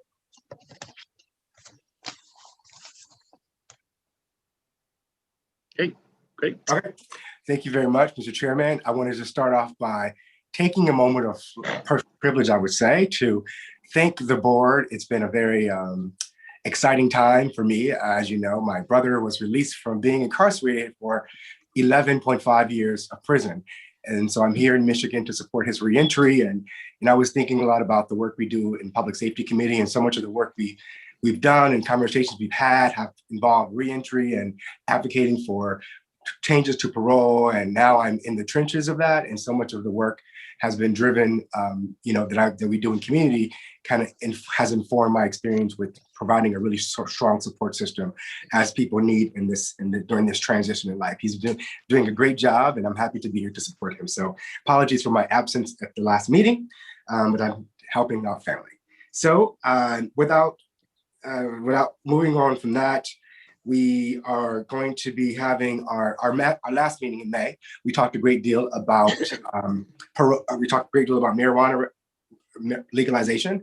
We had our precinct representatives. We had Matthew Levy from Senator Robert Jackson's office to talk about the enforcement pieces and things we should be looking out for. So our next agenda item for the month of May is going to do a great deal of diving a little bit deeper into that, particularly on enforcement. Obviously, there are still some things to be worked out with the changes to the law, particularly with regulations and enforcement.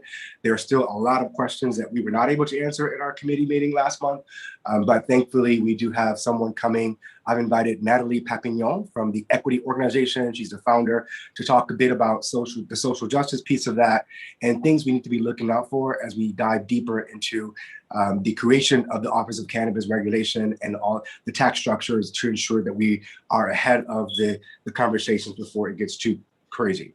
Obviously, noise continues to be an issue in the community, so we do have Tanya Bonner coming to present and to give us an update on her work as the chairperson of the Noise Force Task Force. I have been in close contact with the Captain Bello. I've talked to him several times today already about some of the video footage I've received, and I'm going to continue to work with him to come up with solutions. I do have a few ideas that I will share with my committee next month, and perhaps a resolution that we can send to 1PP, also perhaps the mayor's office, to encourage them to do a little bit more than what they're doing right now. So that's our agenda for next month. We are also going to be tracking the budget because there are a lot of budgetary issues. I believe that the 34th precinct is perhaps having some understaffing issues. So we will dive a little bit deeper into that to see what we can do to ensure that they're staffed fully. And also everything else you can refer to the minutes. 13 seconds left. Are there any questions, comments, or concerns? Best. And see your brother. Thank you, Curtis. Thank you. Thank you so much. Francisco, up next. Francisco Lopez. Francisco Lopez twice. Francisco Lopez 3. I'm gonna get back to you when you get back. So, Mr. Benjamin. I think Francisco Lopez went for the wine. So thank you, Mr. Chair. At the April land use, we were supposed to have 3 presentations. The presentation by Sandra Harris on the Bakerfield tennis bubble was rescheduled, and she pointed out that they actually cannot present that until the trustees actually approve the project. And while there's been discussions of it, the trustees have not yet voted on it. So that's delayed. The Department of City Planning gave us an overview of a pending zoning initiative called Zoning for Accessibility.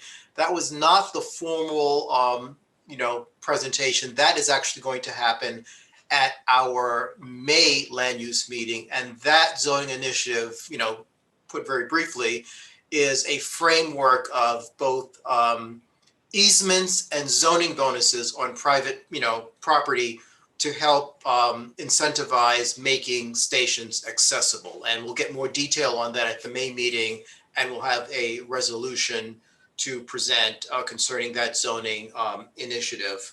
The Economic Development Corporation and a number of partner city agencies then presented an update on the Inwood zoning points of agreement. And that's the same presentation that was given to the Inwood zoning task force that the Borough President's Office has taken over. And it was a very useful update of where the various projects that the city agreed to in 2018 are. And I encourage the board office to share that presentation with all committee chairs so that each committee chair and each committee can look at which of the agreements relate to their committee, and they might want to have more targeted follow-up. I don't know if the presentation has been shared yet, but I encourage each of you to reach out to Ebenezer and have him share that so that you can have, your individual conversations, with the agencies on that. Also at the May land use meeting, in addition to city planning presenting the zoning for accessibility, there will be a follow-up on the hotel zoning text amendment that we discussed in February. That really focused on the scoping for the study. And in May, we're going to look at, I believe, the actual proposal from city planning as well. And we'll have a resolution presumably to present on that.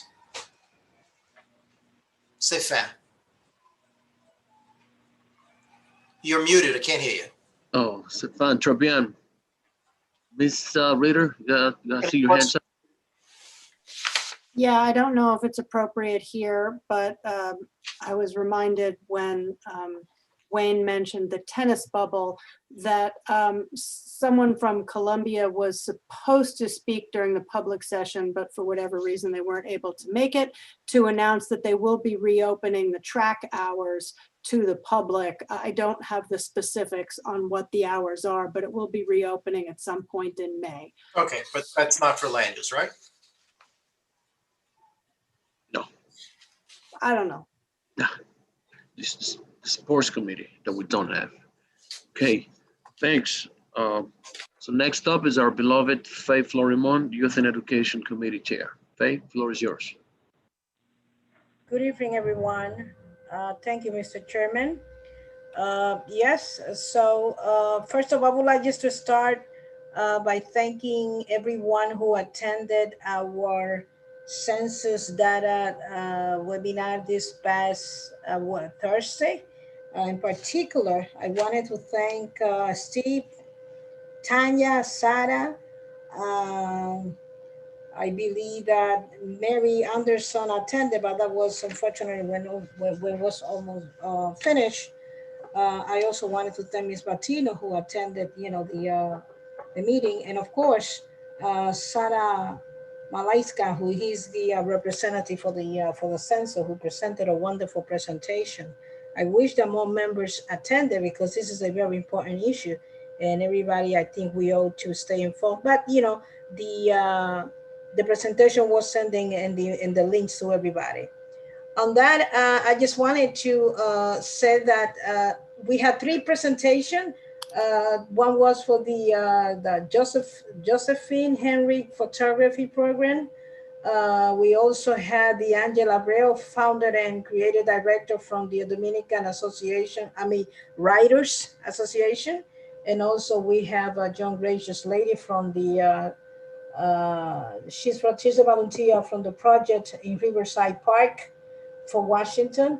The 3 of them, basically what they wanted is just to of course, expose the mission of the programs, but I would not go in details necessarily because it will take me probably long. But most important, what I understood, they wanted to be connected with the school system. I already recommended them to the superintendent office and other folks, just waiting for response. And more is on the minutes. And I just wanted to, aside from that, I wanted to invite everyone to the next meeting that we're going to have in May. I think it's going to be interesting. You already heard about the CUNY project. But besides the CUNY projects, we're going to have Class Side Clara, which is a wonderful, topic to hear. And I believe that finally we're probably going to see some changes in that particular respect, having probably reduced classes now that we have more funding at federal level. So this is my report, and just thank you. Don't leave it. Sarah has a question. Yes. Sally. Not a question, but a comment. I want to thank Faye for pulling together the presentation by the census. And I would encourage everyone to watch the tape. This data, these data are critical to how we do our jobs and what our community is. And, you know, I was a little surprised that more members didn't attend, but it's on tape and we should all watch it. You're welcome, Sana. I appreciate it. There were multiple things scheduled at the same time, unfortunately. Yeah. Thank you, Sally. Great comments. Maria, see your hand up? Unmute yourself. Yes, right. I have just a comment. The presentation about the census, although in our community there was a great reach out to people answering the census, we in New York came off 89 people short. And because of that, we are going to be losing one congressional seat. And states like Texas, Florida are benefiting from getting more congressional seats. That means that we may have a crisis in Congress in the future. So the work have to be done. I think that Juan Rosa did a fantastic job getting us informed about the census. Unfortunately, you know, around the New York State, we failed to do what is necessary in order for us to continue building up this nation and dealing with the crisis that we have right now, especially about the vaccine.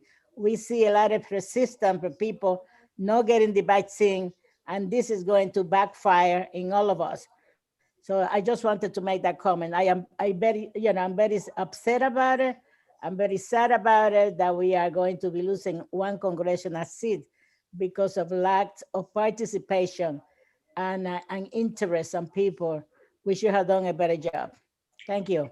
And Maria, I wanted to add that actually it would be a good idea. Anyone that wanted to follow up on that topic, I think today the Washington Post came up with a full report on that. I think this is very interesting. How many say are going to be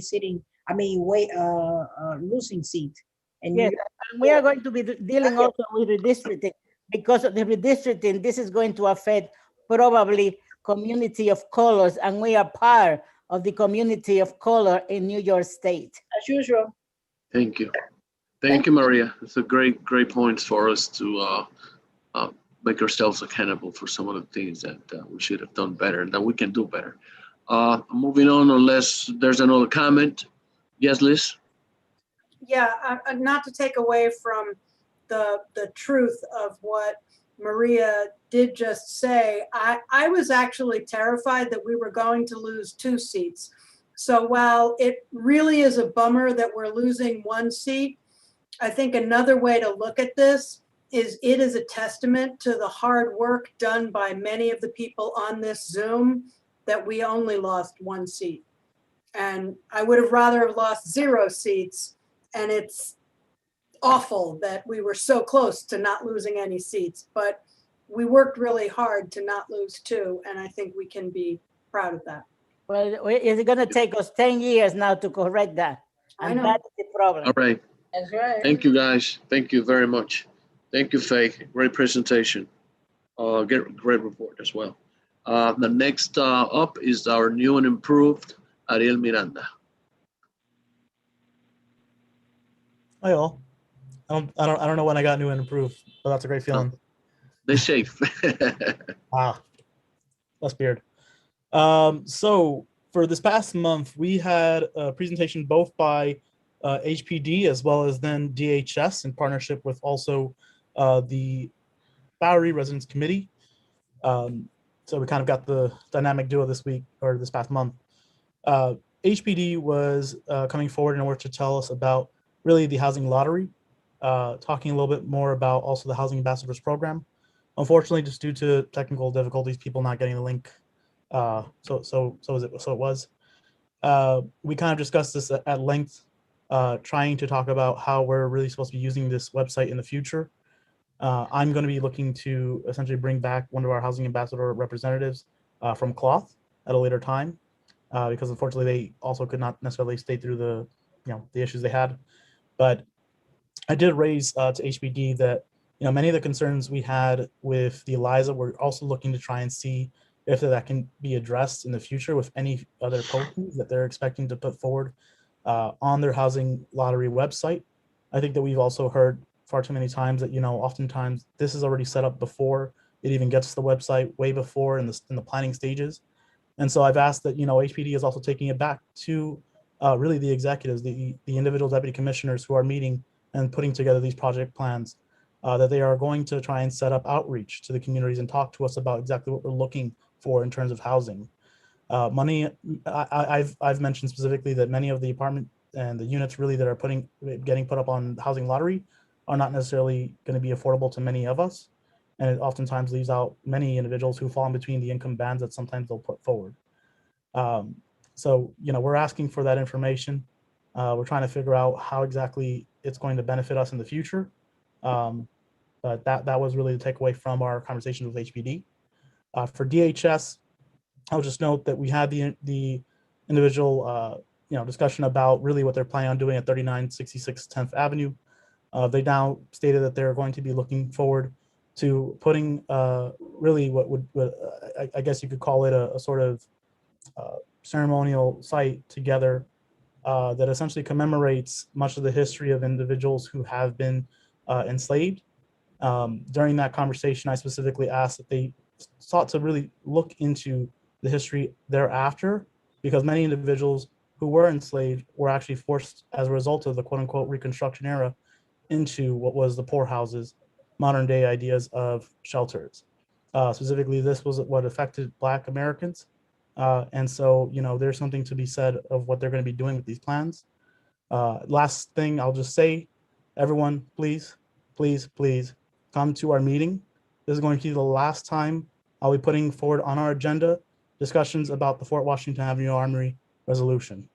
Thank you. Yeah, thank you very much. Any new hands?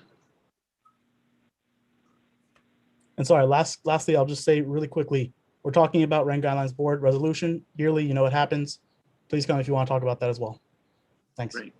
A new set of hands? Anyone who wants to volunteer has not asked any questions before we?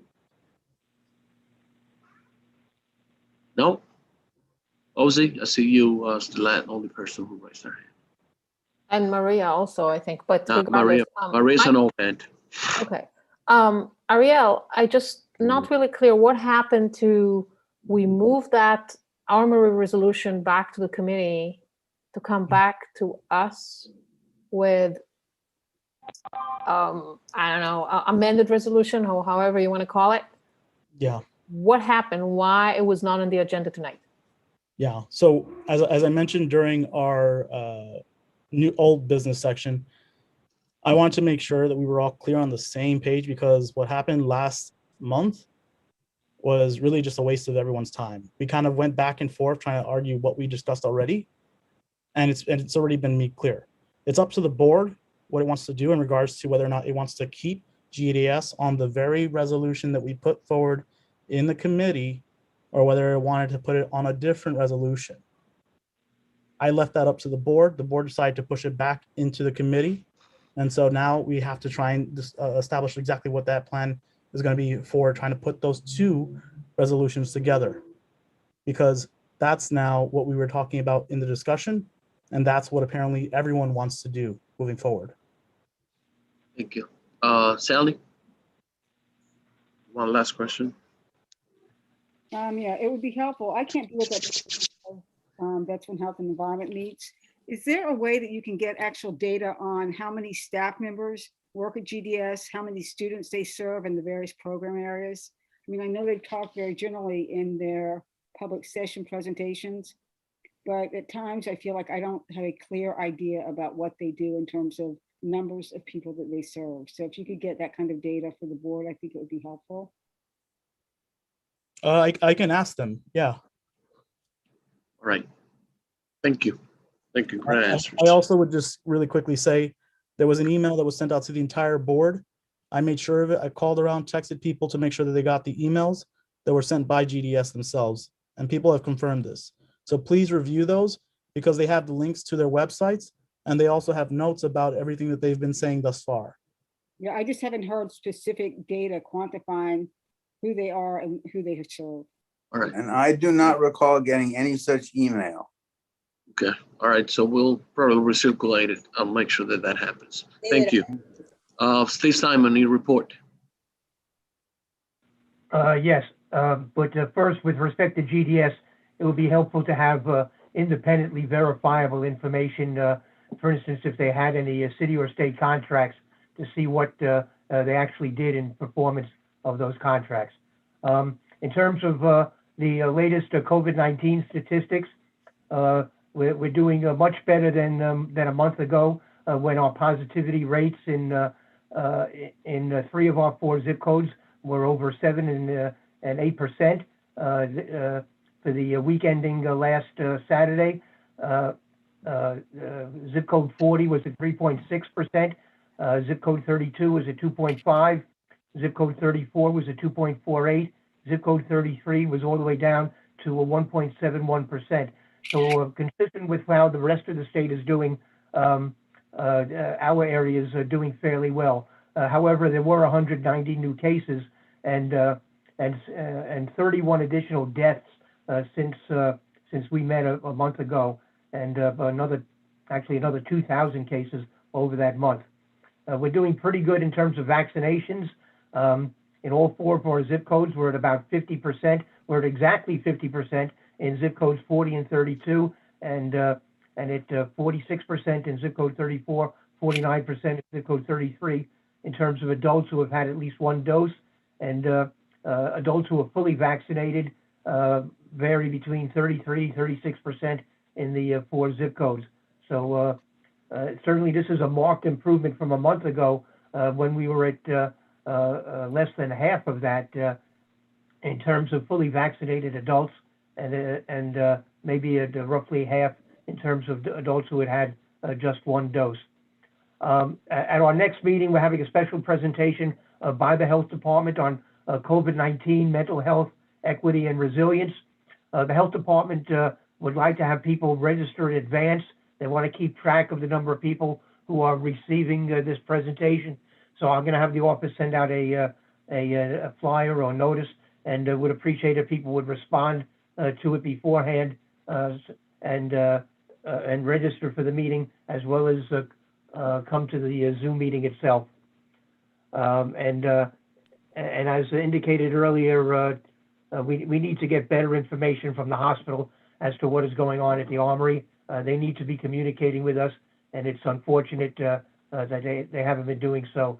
And they began to give us some numbers on in terms of the number of people in our 4 zip codes who have been vaccinated at the Armory, but still not specific numbers. They gave us a bar graph, which doesn't quite gel with some of the other percentages that they've given to us. So we will carry on. Thank you. Thank you. Any questions for Steve and his great presentations and reports? No? Okay, great. So we're going to move along to new business. Tanya Bonner. Yes, hi, thank you. So I wanted to ask the board in terms of how they would like to proceed. There are 2 pieces of legislation in Congress, actually. One is called the New Yorkers the No Hate Act, and the other is called the COVID-19 Hate Crimes Act. And there's been a group of community organizations that have joined forces to sign on to a letter that's going to Congress to ask them to pass these pieces of legislation and show their support for them. And this group is called New Yorkers Support the No Hate Act and the COVID-19 Hate Crimes Act. Some of the organizations that signed on, some of the larger organizations that signed on include the Hispanic Federation, the Jewish Community Relations Council of New York, the Asian American Federation, and the NAACP. I was wanting to know, and I think because these issues are very, very local, and the people impacted are people in our communities. And I wanted to see if our community board would want to sign on, become one of the New York organizations that would sign on to this letter to show support, to say that we want to see this legislation pass. I can tell you some specifics about the legislation just very briefly. The COVID-19 Hate Crimes Act, of course, came about because of all of the increased hate crimes directed at Asian Americans being blamed for the COVID-19 pandemic. And so this piece of legislation would, basically help to coordinate with local law enforcement groups to facilitate and raise awareness about hate crime reporting, including establishing an online hate crime reporting system in multiple languages. So it's basically a bill that would really look at data so that we can better see where people are being impacted by hate crimes, by this type of hate crime, and be able to act accordingly. And then the other one, the No Hate Act, would streamline the national reporting systems used by law enforcement, would train law enforcement on investigating hate crimes, create a hate crimes hotline, establish programs to rehabilitate offenders, and expand assistance and resources for victims. And so the No Hate Act is currently in the House, and it would be then go to the Senate for approval. And the COVID-19 Hate Crimes Act is currently in the Senate. It's passed the Senate, and now it's going to the House. So, they're both going to each other, these different bills. And so this effort is to see if we would want to sign on as as a community board to support these bills. That's one option. Or we could, we could do both. We could sign on to it, and we could create a resolution of our own. And I would definitely be happy to work on that with whomever is interested. So the question is, do we want to work on it? If so, do we want to sign on to the letter? I think that this is something we would need to vote on, if I'm not mistaken, Mr. Berlin. And if so, then we would need to take a vote, and I would have to make a motion for us to. I have two questions on the floor. Jim, before you address that, Wayne was first, and then Jim. So, yeah. I thought I was going to address Tanya's parliamentary thing. You could go first. Basically, if it's really important we do this tonight, then we can, you can make a motion, you can move on the matter, and we can do it tonight. Otherwise, we could do it at the executive committee, or it could be done by, assuming we have a committee that does that kind of thing, which we may not, it could be done by them. But, if there's some urgency, since you said that the bills are already moving around, yes, it sounds like this is the sort of thing that this board would, be supportive of. I would just make I would just ask you to move now that we support these two things, and then we can come up with initially some language that we support it, period, and send that out. And then if we want to do resolution, we can do that later. Sorry, I took so long. Let me hear the two comments from Wayne and Liz. So my comment was in part what Jim said, but it struck me that it would be, useful for the board to have in front of it either the letter to which they are being asked to sign on, or information on the act, so that we could either be through the Housing and Human Services Committee or through the Executive Committee could draft our own resolution, probably to our federal elected officials, our congressmen and our senators, voicing our support and encouraging them to support that. Because in many cases, when we have these discussions and it's verbal, we spend a lot of time trying to understand, what it is we are discussing. And it is so much easier if we actually have it in front of us, can read it and digest it. Sure. And Wayne, I Thank wanted you. to say, I need to respond because I did email you all. I emailed the executive and the leadership on No, but my the suggestion letter. is how the board should handle it. Some of us had it, but not everyone is my point. Right. So that's, yeah. And the letter is, I mean, you know, we don't have a chat, so I can't put it, or I can't share my screen. Putting it in chat Right. would be the best way to handle it anyway.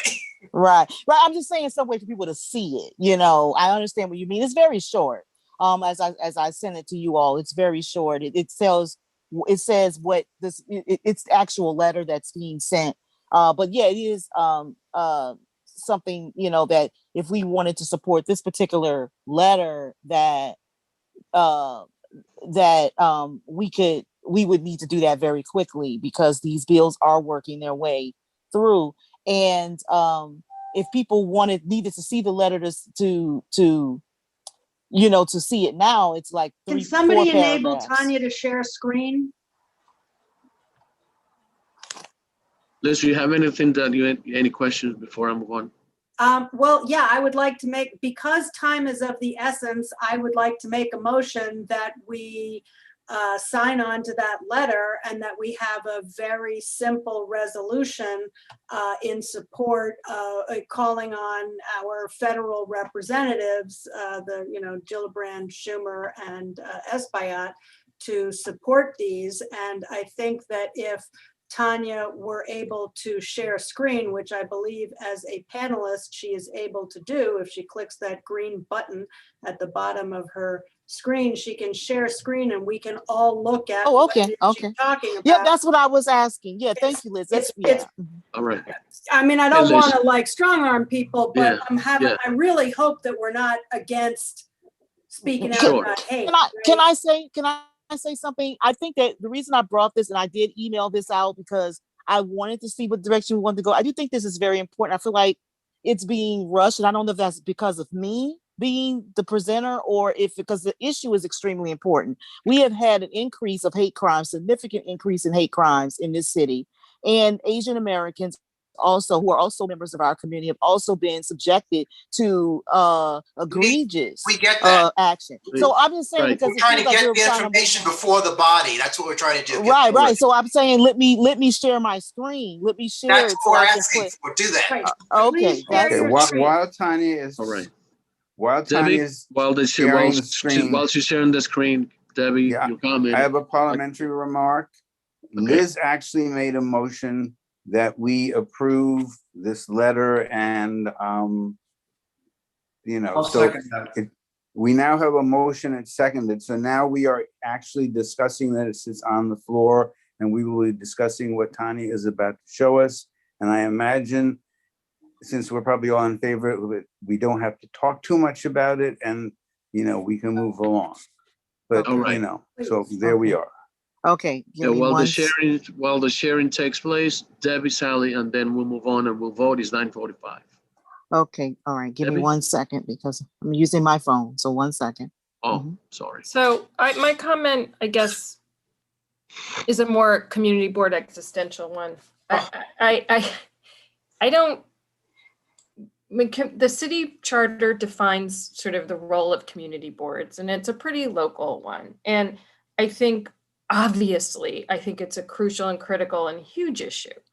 But there's plenty of things that are super, super important. I mean, but to have a community board be commenting on federal legislation doesn't really seem like, I don't know, it doesn't, I'm sort of losing the plot of like how the nexus to our role as community board members, not community members, who are very supportive, potentially very supportive of federal legislation that's being discussed. And so it would seem to me that, for me, community boards expressing the importance on our communities, on the ground, on this issue might best be, I don't know, like, did we do something citywide as community boards, maybe at the borough board level, or, and I'm sure, and I imagine the MDP has done something on this, but I just feel like we could do this all day of like legislation, and we have been doing a lot of resolutions that are about like taking sides on legislation, and it seems outside the purview to me of how I understand the city charter and how it designates community boards. I don't expect any response. I don't expect any response. I just want to say that. All right, good point. Jim, and then hopefully Tanya will get the screen on, and then we can vote on this and call it a day. Jim, your comment? Yeah, can you hear me? Yes. Right. I want to disagree with Debbie. I think, she's right. Our main focus is actually just on the city government, and they have to listen to us and they have to send representatives. But on the other hand, there are some issues that are just of such compelling importance. And I think racism and prejudice in general, which is racism is just one example of, is of just such prime importance that I think we should be compelled to reach out to the federal government in this situation. That's my view. All right, good enough. Can people see the screen? Can people see the screen? Yeah, we can see it. So we have a motion on the floor. Take a minute or two. Maybe Tanya, you want to read it out loud if you want to. Okay, I can read it. You want me to read it out loud? Please. Okay, all right. Yeah, no and then problem. we'll vote on it. I'll read fast, I promise. Thank you for your patience. All right, no It problem. says call to action. New Yorkers support the No Hate Act.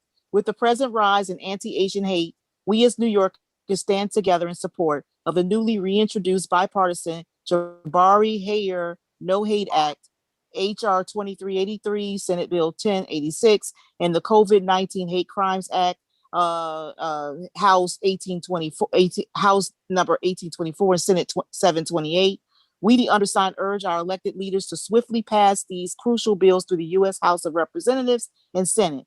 Hate and the crimes associated with it have precipitously increased in our nation. According to the 2019 hate crime statistics released by the FBI, hate crimes have risen to the highest levels in a decade. The Stop AAPI Hate Reporting Center fielded approximately 3,800 incidents of anti-Asian hate from March 2020 to February 2021. Yet this number is most likely only a fraction of what the community actually experienced. The annual FBI report consistently underestimates the number of hate crimes, as participation in the FBI's hate crime data collection system by local law enforcement agencies is not mandatory.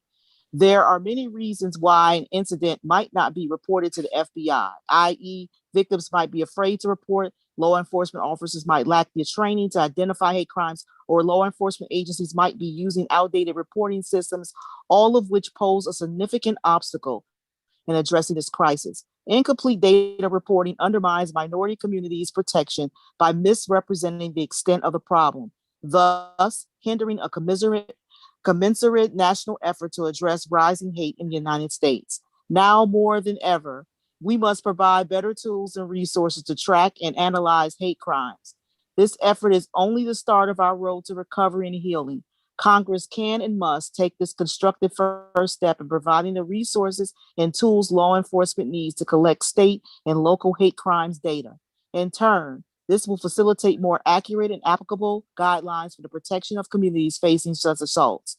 This is why we support passage of the bipartisan, bicameral Jabari-Hayer No Hate Act and urge its adoption. And then it just says the following are the first signers to this call, and it mentions the Jewish Community Relations Council, Asian American Federation Council, People's Organization, Hispanic Federation, Korean American Association, Greater New York, National Association for the Advancement of Colored People, New York State Conference, and the UJA Federation of New York.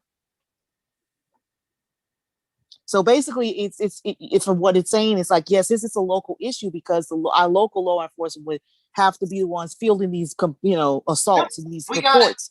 Okay. Thank you. Okay. I'd like to offer an amendment to my resolution. Ellie, you're muted. May I stop sharing my screen? May I stop? Yes. Okay. Yeah, unless anyone has any friendly amendments, I think that I do. We'll put together. So please make it so that we can vote.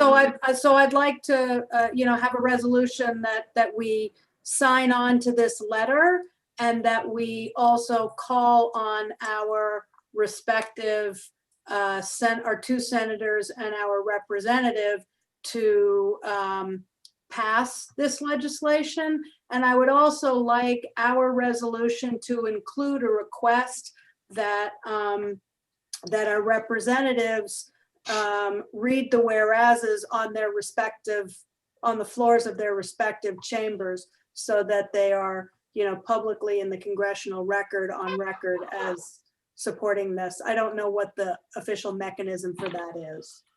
I call a question as amended. Great. If there's no additional comment, we don't actually need to call the No. question. So Ozzy, just take a tally and let's, oh, wait, Curtis, I think you have a comment to make. I thought we were gonna vote. No, we are gonna vote.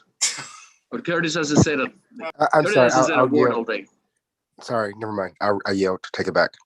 Okay, good enough. So we're gonna vote on it. Ozzy, let's take a tally and let's get this.